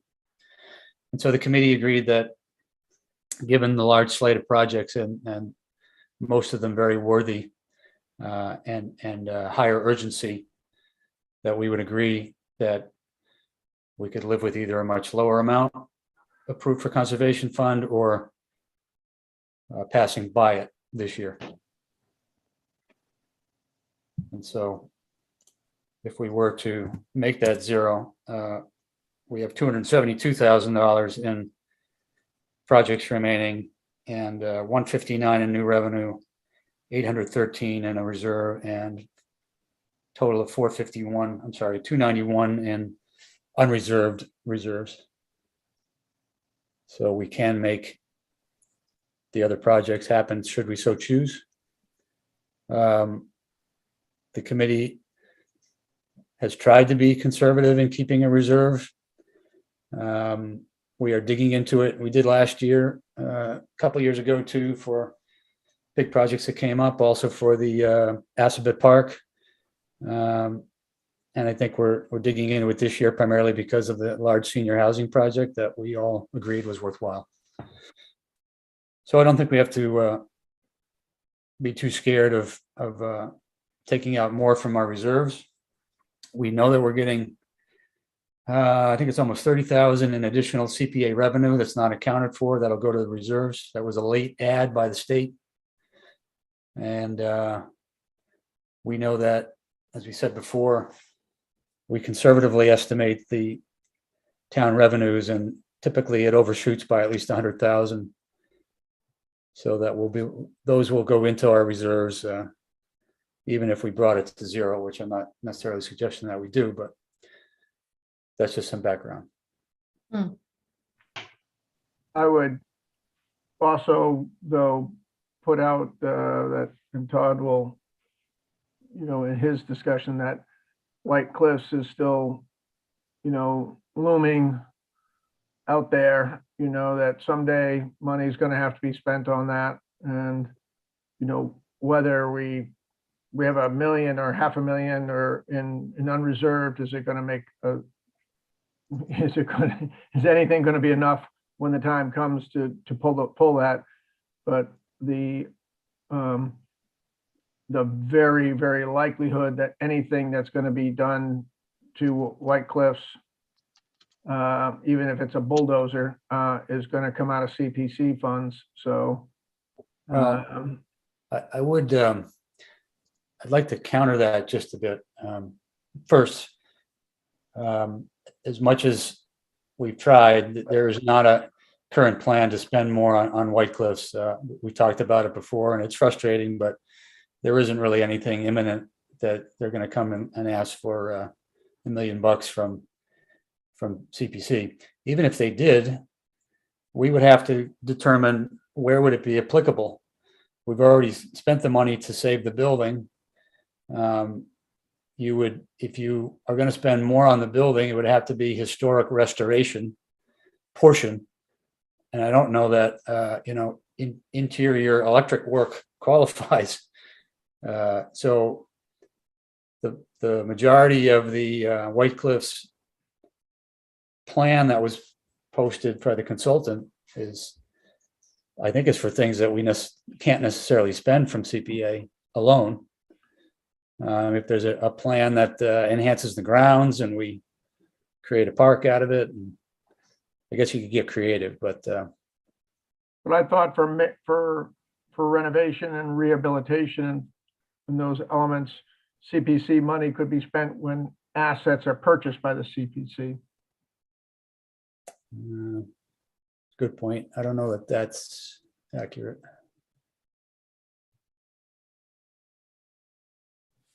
Well, you would know better, but I thought that if assets weren't acquired we couldn't spend the money on it. But if it's the same, it's the same thing as, preservation of historical asset, it has to include electrical because that's what maintains the thing from burning down and makes it usable. It's I guess some of the stuff would be slippery slope, ADA compliances and things like that, whether that, that could be also make it available to the public. But I just agree with Todd in a lot of ways that it's not going to be 1 million, it's going to be 9 million. Right. So whether we have, again, if it's $9 million, does it matter if we have 400,000 in the bank or 1 million in the bank? I don't know, but it's No, you're right. I mean, should we get to that point and there's a project the town can get behind for the next phase of restoration that brings us down a path to using the building again, and then we're going to be bringing a large amount and asking to borrow again on CPA. In my vision, but I think your other point is probably more to the point that whether we have 291 in reserves or 91 in reserves this year is mostly irrelevant to that bigger picture.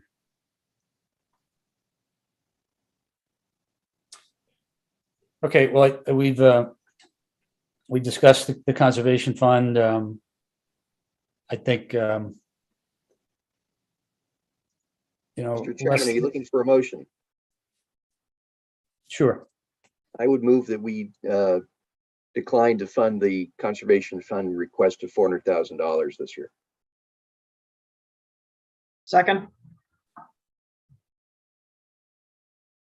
Okay, good motion, and Leslie seconded. We've talked it out, so we'll go for a vote. Any other comment? Very good. All in favor, Millie? Aye. Leslie? Aye. Jeff? Aye. Sean? Aye. Peter? Aye. Andy? Yes. Clark? Andy Dowd? Yes. Todd? Yes. And me. We're all in favor of declining the con fund request this year. I think it's the right decision.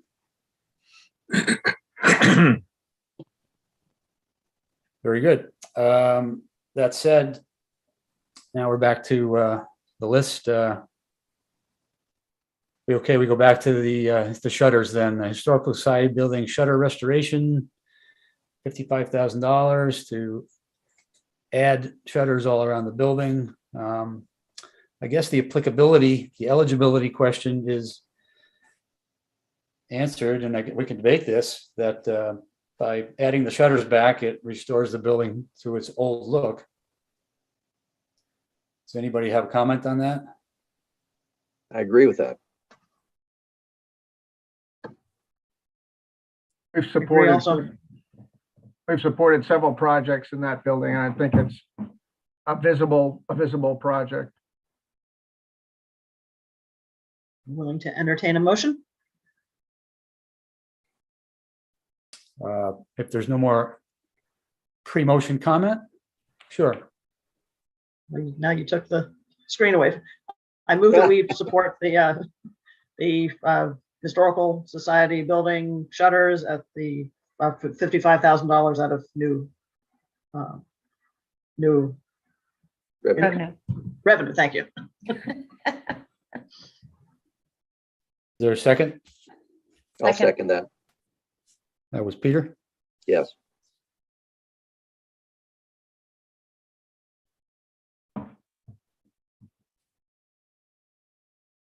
Very good. So the motion is to support the historical shutters project in the full amount of 55,000. All in favor, Millie, Aye. Leslie, Aye. Jeff, Aye. Sean, Aye. Peter, Aye. Andy Clark, Yes, Andy Dowd. Aye. Todd, Yes. and me, yes.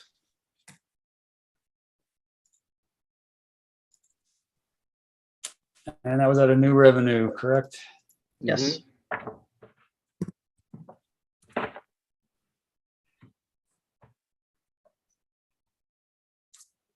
Uh,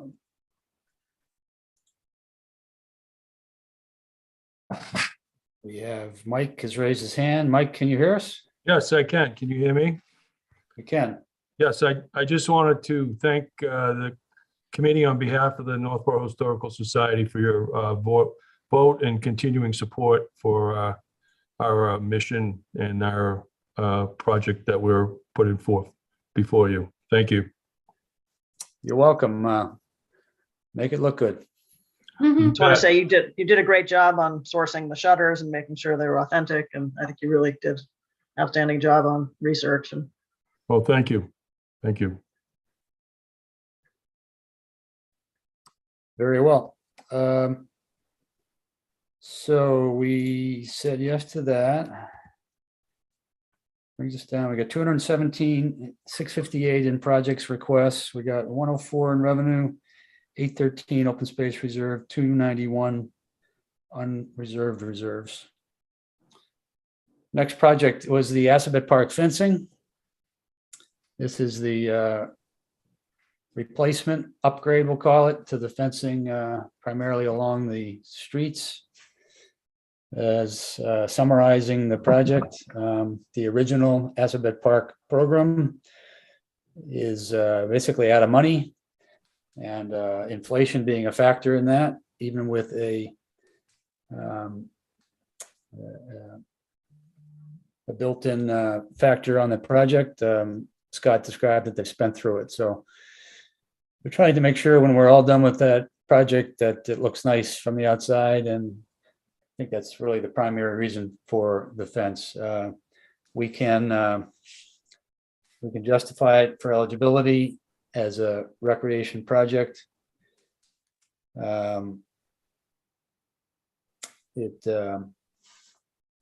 Community support, I guess, would be in the form of those that love the park anyway.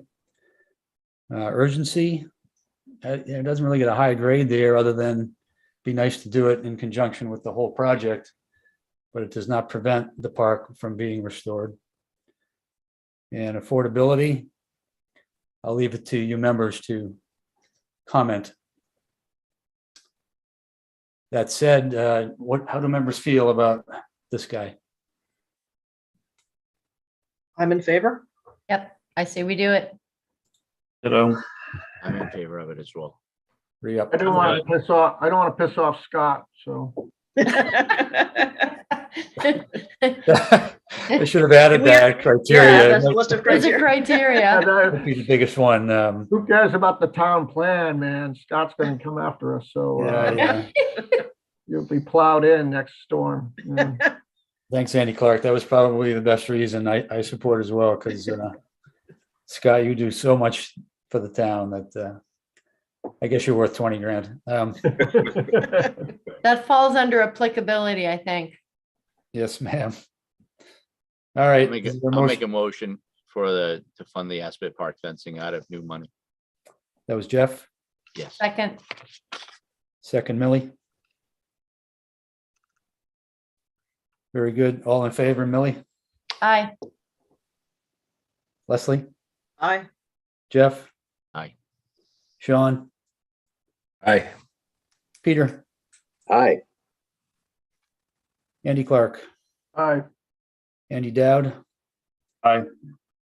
Todd? Yes. And me, yes.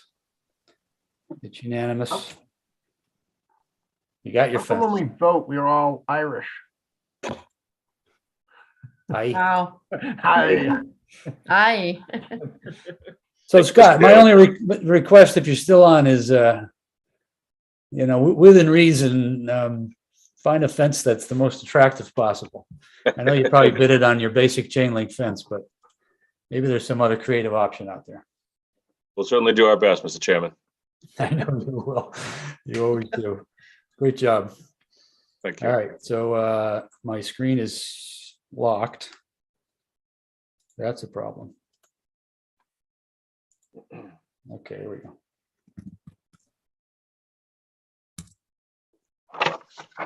Very good. We knocked out that guy. We got 197 in projects. We got 84 new revenue, still 813 in open space reserve, and 291,000 in unreserved reserve. Next up is the dog park design.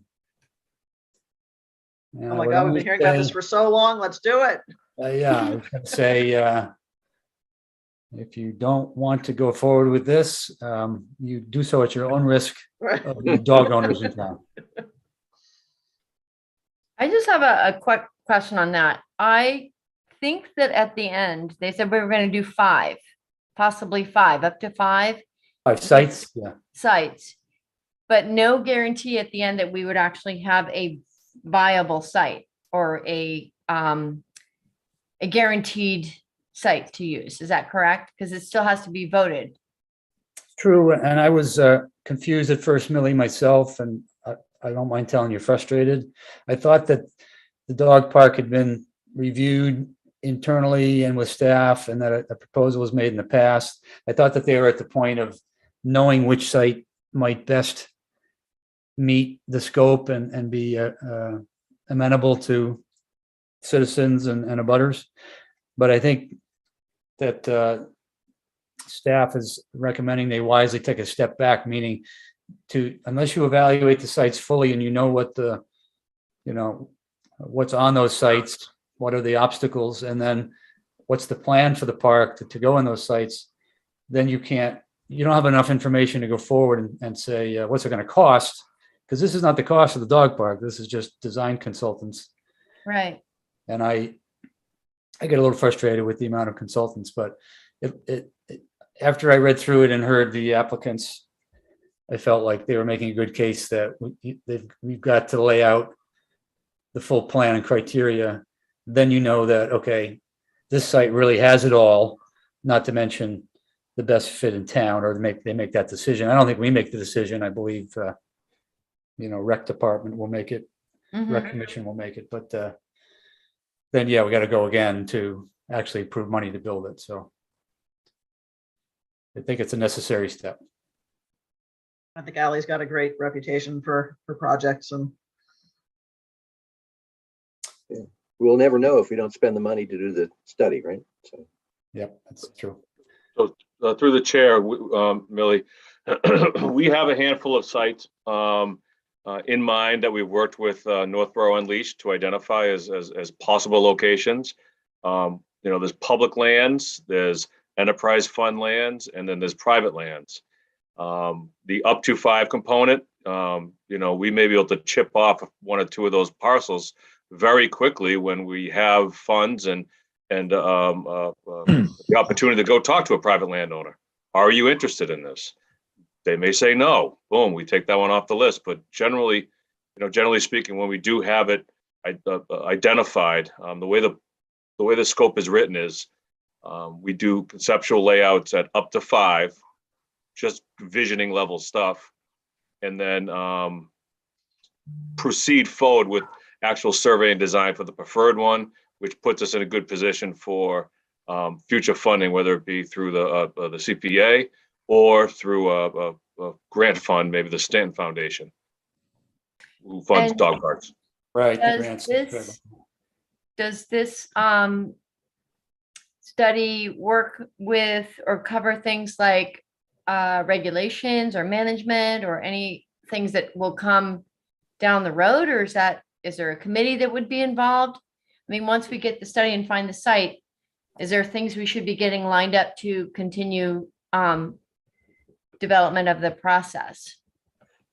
When you refer to regulations, are you referring to the operations and maintenance of the park or citing it relevant to land use regulations? More operations, maintenance rules, A you lot, know. a lot of, I'm sorry, a lot of that is driven by the funding mechanism. So, if you get grant funding through this Stanton Foundation, you have certain criteria you have to meet regarding regulations. You'd have to have it open to the public. You can't limit it to Northborough residents. Okay. You have certain design criteria that have to be met relevant to dogs. You can't just, put up a 6-foot rectangular chain link fence and say, go run. You need to have a potable water source. You have to have, for lack of a better term, Sally Port entrance and exit. So dogs, so it's not a single gate. So a lot of that will vary depending on what funding source we seek for construction. For the building, for the construction. Okay, Yeah. okay. Yep. So that's down the road a bit. Yep. All right. At least thank it you. includes a fence. Yeah. Yes. Yeah, it has to. Okay, that answers that. Thank you. You're welcome. Any other comments on the project, folks? Hearing none, does anybody want to make a motion? I make a motion that we appropriate $35,500 from existing reserves for the dog park design, Andy, would that be the unreserved account? unreserved account, I'm sorry, yes. For a second, A second. Millie? Yep. Any other comment? Hearing none, you're voting on approving the dog park design 35.5 and taking it from the unreserved account. All in favor, Millie? Aye. Leslie? Aye. Jeff? Aye. Sean? Aye. Peter? Aye. Andy Clark? Yeah, yes. Andy Dowd? Aye. Todd? Yes. And me, yes. Go dogs. So I thought, Scott, wasn't it when this presentation was happening, there might be an opportunity for the design to be reimbursed through a grant as well? Or is it just the construction that may be a part of a grant? The Stanton Foundation will provide up to $25,000 for design services of a dog park and up to $200,000 for $250,000 for construction.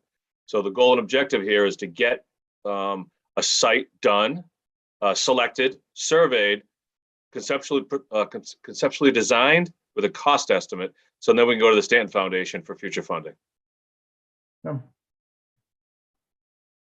Just out of curiosity, is there an average price for a dog park? Ballpark? 250,000, right? Yeah, Just believe it or not, wondering. there's been a couple of them built locally, one in Millbury and one in Auburn recently that were both funded by the Stanton Foundation. And they both, ironically enough, came in under the grant limits. So yeah, under 250 is kind of the goal and objective. Okay, Thank you, Scott. Thank you. appreciate it.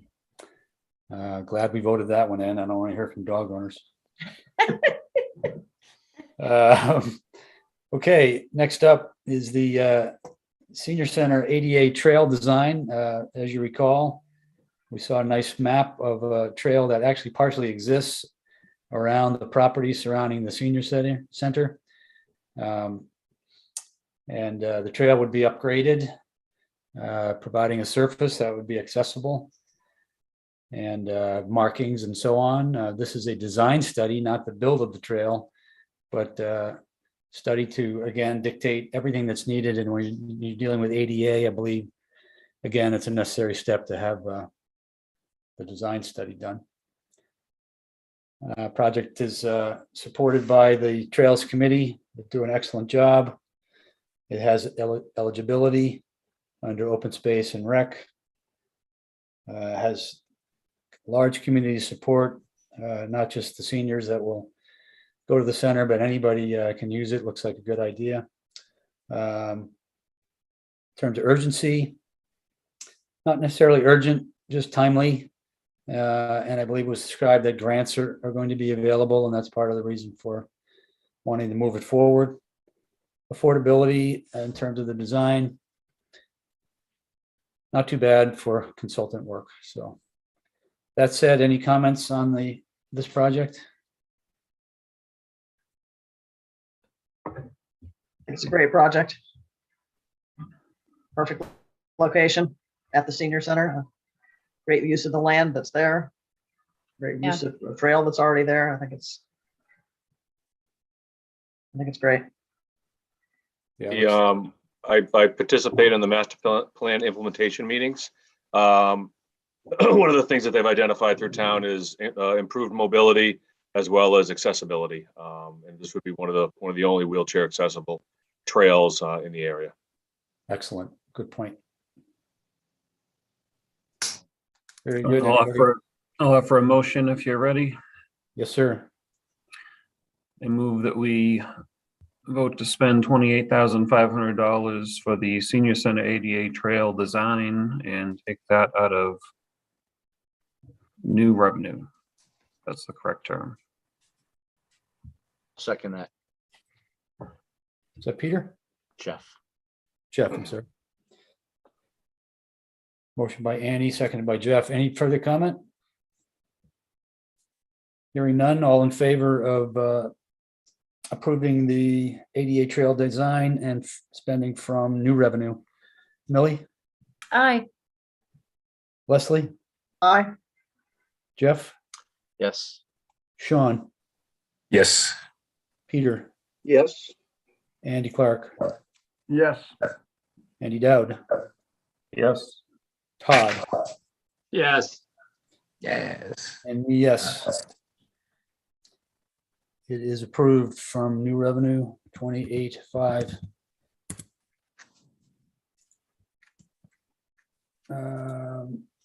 And it has come out and very good. We're down to 55 new revenue, 255 unreserved reserves. And we got one project left, which is the Aqueduct Walkway Design Study. Can I say something about this affordable housing that is nagging at me ever since we've had the conversation? Does it have to be now? I think Rick was right, and I think he was being too polite to argue, but I think that 623, negative 623 was assuming that the 127 was being used. So I think the net needed, the 716 can't, I think the reserve was already, what he was saying was you're spending money you don't have, is I think that 127 was already accounted for in that contribution. I could be wrong, but it's been nagging at me ever since we had the conversation. So I just had to say something. It could be totally off base, but I think he was just being too polite to argue with you. And you may have had a point about the way it was presented, that maybe it was presented incorrectly. So that's why it came out this way. But if we're trying to support the project fully, I want to make sure we completely understand that. And I'm concerned that maybe we don't. Okay, I understand your concern. I have a suggestion, which is after we finish the last project, Aqueduct Walkway, then I'll go back and we'll put the numbers on the screen that comprise the NAHC funds contribution line. I put it all in one, and then try to relieve your mind. Okay, thanks. Yeah, and I apologize if I'm raising something that's a non-issue. I just, No, I Anyway. think I'm with you. It's a way, it can be confusing the way we're looking at sheets and numbers and not doing it in person. No problem. But let's go back to it quickly after we do this one. thank you. Aqueduct Walkway. It's a lot of money. Design study. There's a lot to it. I don't like that it's that much money. But much like the ADA trail, this supports many of the master plan goals for walkability, potentially provides a new connecting trail all through town. People have talked about it for years. I was moved by the picture when the aqueduct was built that had a walkway on it, and back in 1890, whenever that was. Mhm. Somehow the town abandoned it, so it definitely has visibility. It's a historic preservation as well, even though we're not calling it that. That's where I come from on it. I'm in favor of it, even though I hate the dollar amount. I I'm agree. in with favor of you. it too. I think this walkway on that aqueduct could actually be almost iconic for the town. Mhm. It could be, it's a really a unique and unusual feature, and it has a added benefit of the connectivity of the trail system. So I would vote for it. I think I the agree. only thing that makes it in any way urgent is that there is some, I guess, it seems like there's some momentum in the outreach of utilities. So there's, or the entities that own, I can't remember, the MWRA Mhm. and the utilities that have rights to that thing. But otherwise, there's absolutely nothing urgent about it. It's only that maybe there's some momentum going in on that particular, that people are all lining up in the right way, but I don't think there's any other element that's urgent in terms of still going to be there. That's not. Yeah, gonna no, make a difference in I the guess my only structure. argument on that would be is that I think that they tried this and sort of looking at it for 10, 15 years. So it's come up not this far before, so it has momentum. Yeah, this thing has never been this far before because there's no money besides CPC for it. So there'll never be anyone else funding it besides us. So Yeah, I mean, it's Yeah. been an open space committee priority for a long time. A lot of background work from Kathy Jubert for and Mia and Scott and others, trying to see what was holding it up. Working with the MWRA, a little bit difficult. So I think there's timeliness to it. Is it urgent to do it in this cycle? Not necessarily, but there's timeliness in the availability of grants. And I think Brian made a good case, Brian Belfort from the Trails Committee, that, with money coming into town, federal money coming in, state money from federal coming into town, the opportunity for infrastructure type of money is out there. And that was a good case, I thought, for moving it forward. Mhm.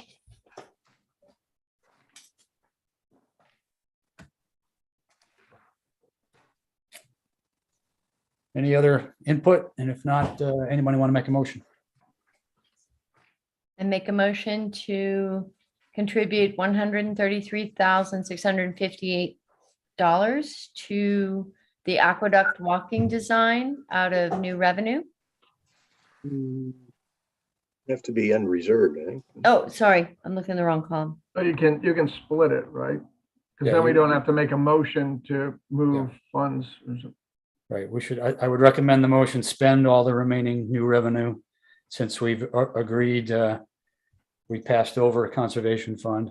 So I'd recommend the motion, spend all the new revenue and the rest from reserve. I know So this that's- it's confusing to your that means- motion, but I'd love to get rid of that 813 and open space reserve, since we're spending the reserves. Okay, So it'd have to be a three-part motion with some math help from someone. alrighty then, let's see. I got the math. You've got Excel right in front of you. Can What I more math do unmake you a need? motion? Lily's like, thanks a lot. Oh my Millie, God, let me drive. Give me the Millie, spreadsheet. You're killing me. The amounts are the 55,849.14 from existing, from new revenue, the 813 from open space, and then $76,995.86 from unreserved. Okay. I make a motion that we spend $55,849.14 out of new revenue $813 out of open space and $76,995.86 out of unreserved for the aqueduct walkway design. Last number again, I'm sorry, 76595. 99586. Comes up to 133,658.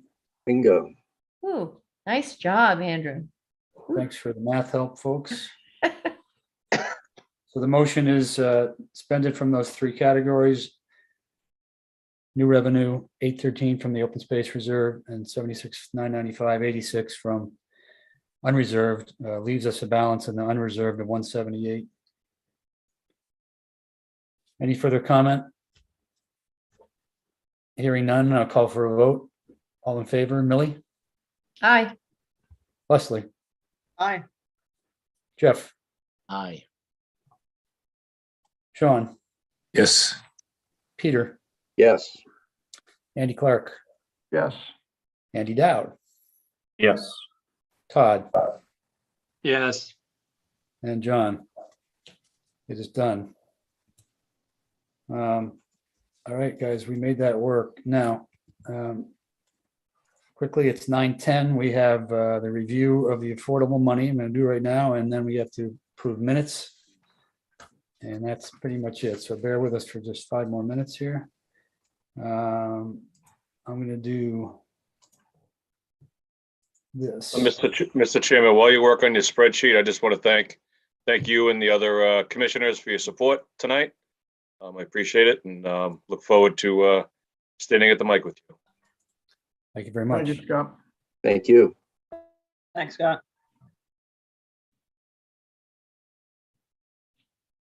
Can you still see the screen? Yep. Yes. Yes. All right, what I'm going to do, I'm going to go back through the application.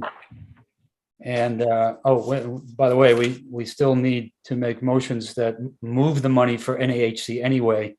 So I'm going to go through that.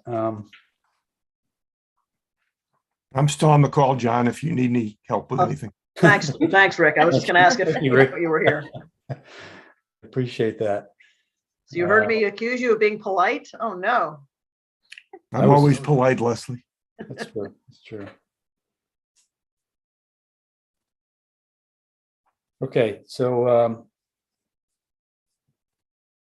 there's 450,000 in affordable housing money approved at town meeting to grant to the NAHC that has not yet been allocated to a project. That right, Rick? Yeah, let's just stop right there. So we sent you a modifying email after the application was submitted that referenced the Habitat for Humanity project at Hitching Post Lane that was coming in 20,000 under budget. Hey, Rick, no disrespect. Can you help me each time I call it out? Because you got it in your head. Where's the 450 coming from? So the 450 was 4 town meeting warrant articles, 100,000, 100,000, 100,000, 150,000 that were all approved and we've never spent that money. That's what the Understood. And then 450 is. Now, it which of turns those out that, just bear with me, there was another 50,000 that we used to have that last year you guys approved to go with Habitat for Humanity to renovate 24 Hitching Post Lane. Yes. So when we did this memo at that point, we still thought they were going to spend the whole 50,000, which left the 450. And then I sent you an email about a month ago that said they weren't going to spend the whole 50, they're only going to spend 30. So now that 450 is now really 470. That's 20,000 from the 20,000 from the 50,000 from 2015. And then the rest we just went over was 2016, 17, 18, and 19. Okay, well, if you don't mind, Habitat. Yeah. 20,000 extra. Yeah. Correct? Okay. Now, not meaning to cut you off. You had an amount remaining from construction of the senior units at Center Drive. Yep. 569.43. Yep.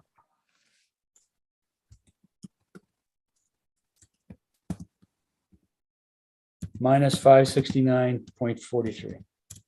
Yeah. You got an amount remaining from the demolition, 24,745 and 85 cents. Yeah.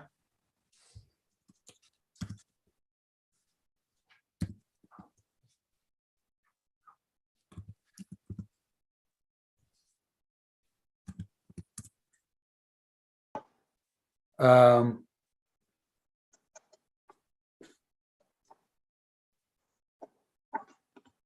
That was the extra 20, okay? And then lastly, the additional town contribution. No, I'm missing Wait a something. minute. You're forgetting the 62,663 and the 65,200. It's in the application. It's Thank just you. the point of contention here. No, it's the reserve. Yes. Well, if you want to come up to the number that was in that column before, you got to put in the 10% from 2020. 62,663. Oh, that, yeah, okay.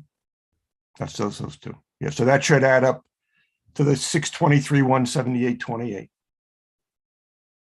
Very good. So blowing this up. Look at this column here.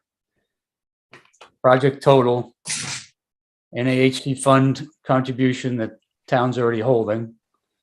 Yeah. Habitat, 20,000. Kicked back in, didn't need it. Center Drive, 569 money, didn't need it. Demolition, 24,745, didn't need it. Yeah.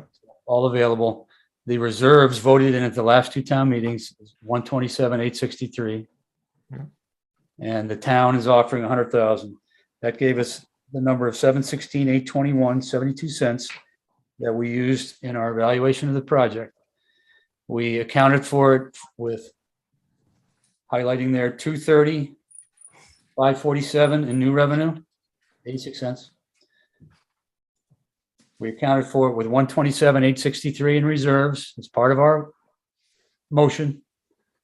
And we needed 358, 410 and 86 cents out of the unreserved account to come up with the same amount, 716, 821, 72. Thank you for doing that. Didn't mind at all. Is it everybody clear that we've included the reserves in the net amount we needed to vote on, and then we included the reserves in the motion to make the money work? Rick Yeah, is but it- satisfied, I'm satisfied. You're satisfied? No, I said if Rick is, I'm still, Yeah, but I'm sorry, John, because it's already in here to come up, it's already being subtracted from the total to Exactly. come up with the 716,821. And exactly. then we're using it to pay, we're using it again to pay for the 76821. It's twice. So. if Exactly. it- if You took got to remove out- it from, row 32 has to go away. Right? Yeah, it's in the calculation twice. If that's the same money, which it looks like it is the same money. I'm not a If that's mathematician, 120 but if that's row that's my gut. 32 is the- That's what my I'm gut sorry, go tells ahead. me. I'm sorry, go ahead. You're taking it away so that we know what we owe, but then you're putting it back as part of a payment. That doesn't, Right, Seem- yeah, we're paying ourselves twice. right. I think row 32 needs to go away. It was good to know sort of what we needed in terms of, but if row 32 is the same as E37, Right. then it doesn't make sense. If it's a different 130, so that's what I think. Yeah. But Rick's the authority on knowing all, but that's my impression. And that was what was nagging at me. And I think that was your point in the first place, Rick, wasn't it? Yeah, like I said, I'm not good at math, but it just seemed to me that having that in both places on the spreadsheet was double counting the numbers. I just wanted to make sure that you guys weren't spending money you didn't have. I would think that 127,863 is going to be added to the unreserved column and come out of that column E, Yeah, make this work. So I mean, just to make sure that I'm completely clear, 32 were the 127,863. That was assuming that we had the 127,863 left in the reserve. You don't have that money over in your pot somewhere. It was relying on this money to be here. Right. The only pot that I have from the Housing Corporation is the 450 plus 20. So the Housing Okay. Corporation has got 470 of money that you guys approved and the town approved in prior years that we haven't spent. So that's real money. And the stuff about the, demolition not being done and Center Drive not being done, that's money that was never spent. So that's real money. But when it comes to these 2 10% from town meeting 20 and town meeting 21, you don't when have those Jason yet. Little said, include that in the amount of unspent money to reduce what the new money has to be. The I new think, money, but in it's, effect, yeah. that's not our money. That was never given to us. So I think he was saying, take that money out of column E in John's Yeah. spreadsheet and Exactly. stick it over in column B. Okay, I'm glad I mentioned it. So yeah, so that's. All the rest of the money in column B doesn't appear anyplace else on John's spreadsheet except in column B. Right. But You the can't have it in both 127,863 shows up in 2 places on that spreadsheet, and I think that causes a double counting to happen. So I think the accurate assessment is you've got to take that out of column E, stick it in G, and your reserve you're going to have left is going to be about $50,000. No, Fair yeah, enough. you're gonna have to, I'm gonna have to change the motion so that, and because the other one's amount, it's gonna have the Right. amount taken from new money and from the housing reserve will stay the same. And the money from the Reserve. unreserved account is gonna have to change to $486,273.86. Yeah, but it's the existing amount plus that 127,863, right? Yeah. Yes, Okay, give it to me again, Andy. $486,273.86. Okay, I apologize. I think you're all correct, and I think I was, it's the way that the project kept being presented, with, adding up the numbers and this is all we need, and I jumped the gun by kind of putting it in one number apparently, so. Do we have to vote on a modified But, amendment? I think in the future, I would only ask the applicant, the application probably has to get more clearly edited, but we were all kind of running with the different numbers kind of coming up, and I'm glad that, yeah, we definitely have to do a new motion for these, if you're in agreement, for these numbers. And I apologize that I gave the impression it was more affordable than it was. No apology required, John. Mm-mm. So do I strike my previous motion? I moved to, and then, or do I vote to, do I move to amend my, Yeah, amend your motion. I move to amend my motion on the construction of affordable senior housing. In that I would like to, the total of $844,684.72 to come from $230,000, 230. Excuse me just for a second, Andy. Yep, So if you're going to take the 127, the number, the way this should be done, well, I guess you could do it either way. The way the request was presented is the 127,863 was in column B.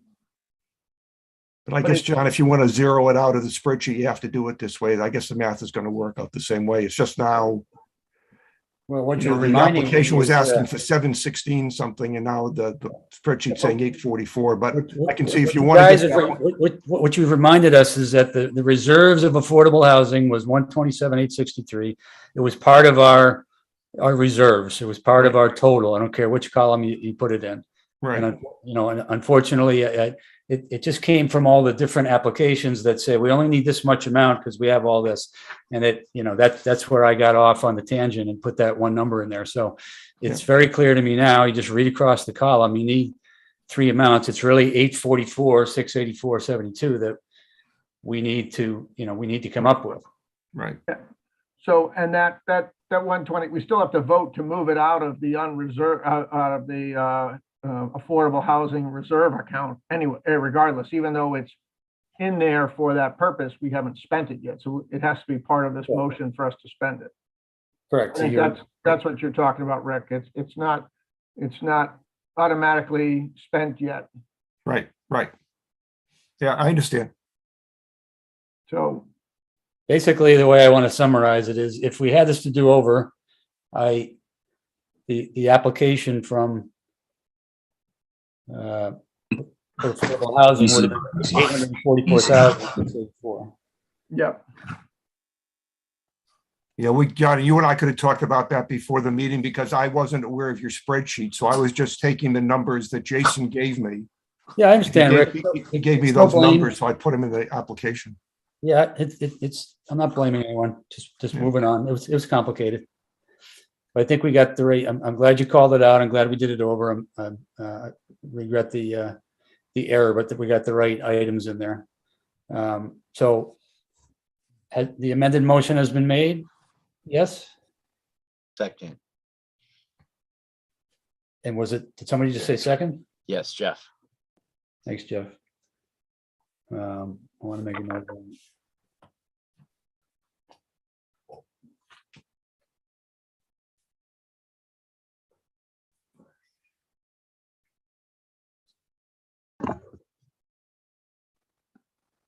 Very good. So the amended motion by Andy Clark, seconded by Jeff. We're now using 230, 547 and 86 cents of new revenue, 127, 863 from the affordable housing reserves, and 486, 273, 86 out of unreserved reserves. Total of 844, 684, 72, which is the net amount that the project requires.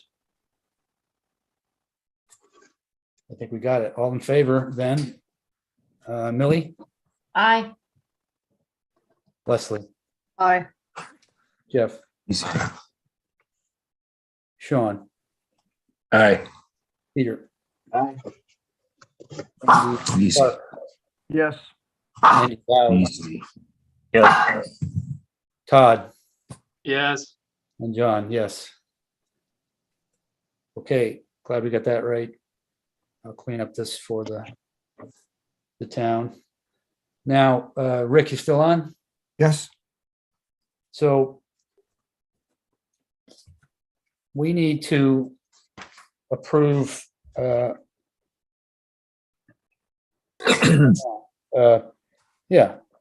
need to approve the Northborough Housing Corporation's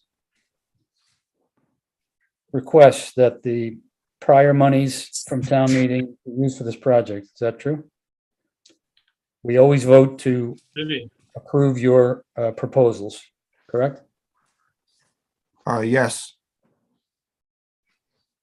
The thing that you might need to discuss with staff is what the warrant article is going to look like. I had a discussion with Kathy before she retired. She thought that, if she was still here, she was going to recommend that one warrant article be written that authorizes the use of all of this money, so that you guys wouldn't individually come up with a bunch of individual warrant articles that added up to 844, 684, 72, but one warrant article will be drafted that would authorize repurposing the habitat, repurposing the Center Drive money, the demolition money, and the existing 450, as well as, I guess you're going to have to authorize, might have to check with Jason. He told me that he thought you'd have to authorize the 10%, which haven't been authorized by the town yet either. So that in one warrant article, all of that could be done at one time. And I'm not sure if you guys have to individually approve Sure. anything tonight. Rick, the two 10% there, that's the affordable housing minimums put into the reserve account by town meeting. That doesn't have to get reauthorized. It's there to be spent, and we've just done it in a motion, so that's okay. Well, Jason told me that money wasn't authorized to be used on the Housing Authority project. I mean, you can check with him, but the information he gave me. I don't think that phrasing is correct. The CPC has, is able to use reserves toward the projects that apply to those categories, and we're using it. So I think let's pass by that one. I'll talk to Jason. On the amounts of money that town meeting already voted on and town holds for NEHC, that doesn't go to town meeting again. We just had per the funding agreement way back, it was decided that CPC would always give you approval first, then you go to ultimately Board of Selectmen, and you get those monies approved for the project. So we just have a vote at a meeting, and we'll do that right now. But the other amounts, Rick, just let me ask you, Habitat gave back 20,000. Did they give it back to NEHC? They just never spent it. Yeah, so it was part of the 50,000 that you approved for the 24 Hitching Post Lane renovation, which they're not going to spend. So it's just going to sit. Yeah, we approved, but we approved informally to let you use 50,000 of money town meeting already gave you, right? And now you're getting 20 back. So it's the corporation's money, so to speak, correct? Yes. And the Center Drive unspent money, Yes. again, is that the corporation's money or is it in the town?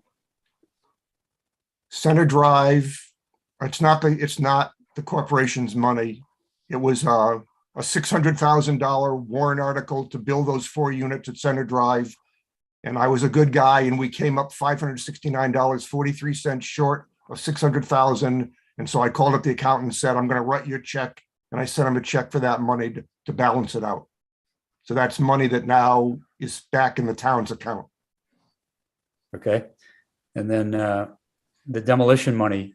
what That about was approved for the Housing Authority. The Housing Authority demolished that part of the building that was the old senior center, and they didn't spend 24/7, 45/85 out of what was approved for the demolition. So that's sitting with the town, With the town or with the housing authority? with the town. Okay, very good. So let's just agree that we'll get with Jason Little to write the warrant article. Yeah.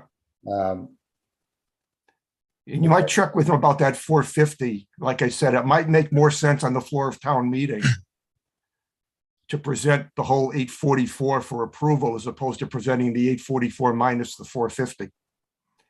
If you want to go the 450 can be the 470, talk about now, could be approved by your vote, and then we setting up a meeting with the selectmen prior to town meeting and getting them to also agree to it.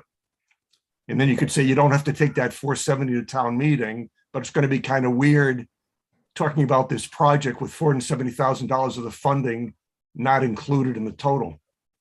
Well, I don't think it's weird because we're going to present the project at town meeting as only requiring 844 of CPA money. The fact that the project is, it's a housing authority project, let's call it, and they're coming up with the other funds from these other sources. We can talk it through, and I don't have any problem with that. But I think it's more math than is necessary at town meeting, just personally. And I'm pretty sure the amounts already approved at town meeting for NEHC. Would you say at town meeting, it's nice that we use these NEHC monies. They can see NEHC is contributing, but it doesn't have to go to town meeting to reauthorize that. We just have to, we do it as CPC-TU as part of the formality of the funding agreement. And but then we have to go to the selectmen. We have to get the selectmen to also agree. Yes. Yep. To allocate that money towards this project. Correct. But that's all I want to do now. I need a motion. I need a motion to agree to allow NEHC for use of funds previously approved at 2016, 2017, 2018, and 2019 town meetings. In 2015, because that 20,000 out of the 2015 money. Okay. Fair enough. We want to vote to authorize NAHC money previously approved at town meetings 2015, 2016, 2017, 2018, 2019, in total of 470,000. We authorize you using it toward this senior affordable housing project. Yeah, that's So correct. moved. Who so moved it? Jeff, So moved. And who so seconded it? Andy Dowd. Sure.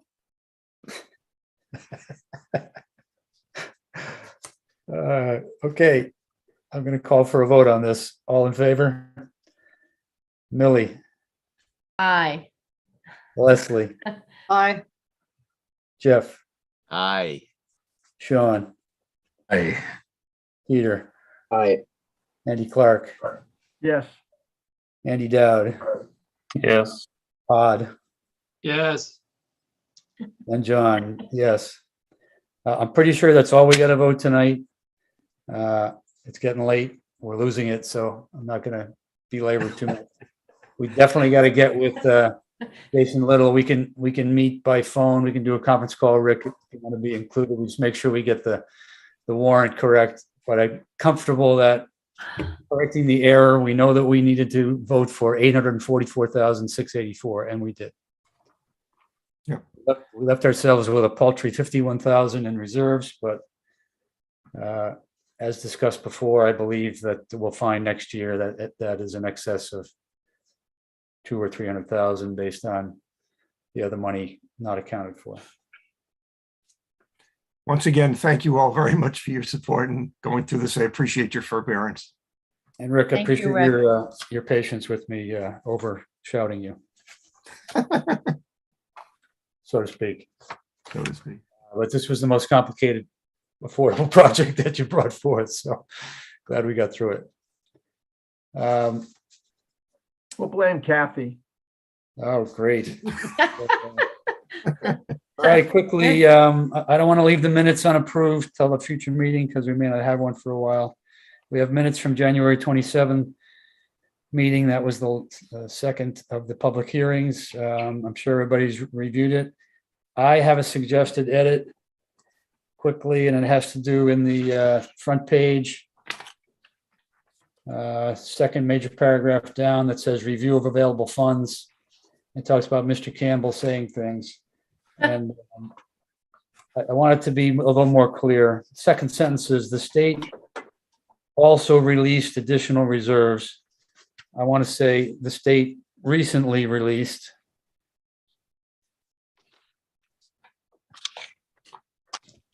to the town received 43%, 29,000 more. There's a semicolon. It is not, I want to, and it says, it is not factored into this year's budget. I want that to say the additional 29K. 29K is not factored into this year's budget, comma, but will be added to the unreserved account for next year.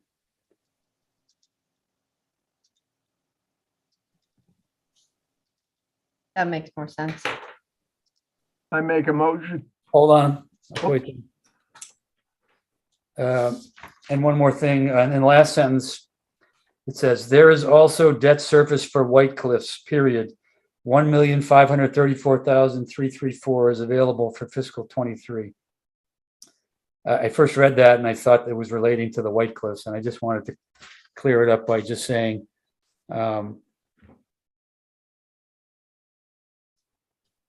there will be a total of, or there is a total of. Yep. Of 1,534,334 available for CPA FY23. I'll write these to Michelle, but if you heard me, those are the only edits that I needed. Anything else? Could I get a motion to approve the minutes as edited? I make a motion motion to to approve approve the the- minutes as edited. Gotcha, Millie. Anyone in a second? Second, That was, Andy Clark. thanks, Andy Clark. Roll call vote to approve the minutes. Millie, Aye. Leslie, Aye. Jeff, Aye. Sean, Yes. Peter. Abstain, I was not present. Thank you, Peter. Andy Clark, Yes, Andy Dowd, Yes. Todd, Yes. and me approved. Thank you very much. I do not see the need to plan another meeting. We have what we need to make the warrants. I'll work with town staff to do that. We'll leave only open the possibility if there's some tweaking of the numbers again. I think we could either meet at a date before town meeting or just prior to town meeting, whenever that is. Everybody agree with that? Agreed. I agree. Thank you. Would anyone like to keep talking? Negative. Move to adjourn. so don't we have to close the hearing or Yeah, should we close the public hearing? Let's a take a motion to vote. close the public hearing? How Second. about- Second. Can we do a motion to close and adjourn in one? How about that? I amend my motion to close the public hearing and to adjourn the current one. Andy Clark, Second. seconded by Sean. Very good. Millie, all in favor? Aye. Leslie? I need to think about it. Aye. Jeff? Aye. And good night. Sean? In favor. Peter? You betcha. Andy Clark? Yes. Andy Dowd? Absolutely. Todd? Yes. And me. Thanks, everybody, for your patience and Thank you, John. nice work. Thank you, Thank you, John. John. Good job. with the Thanks a lot. numbers. Good work, everyone. Thank you. Have a good night. Thanks, you Good too. night. Bye-bye.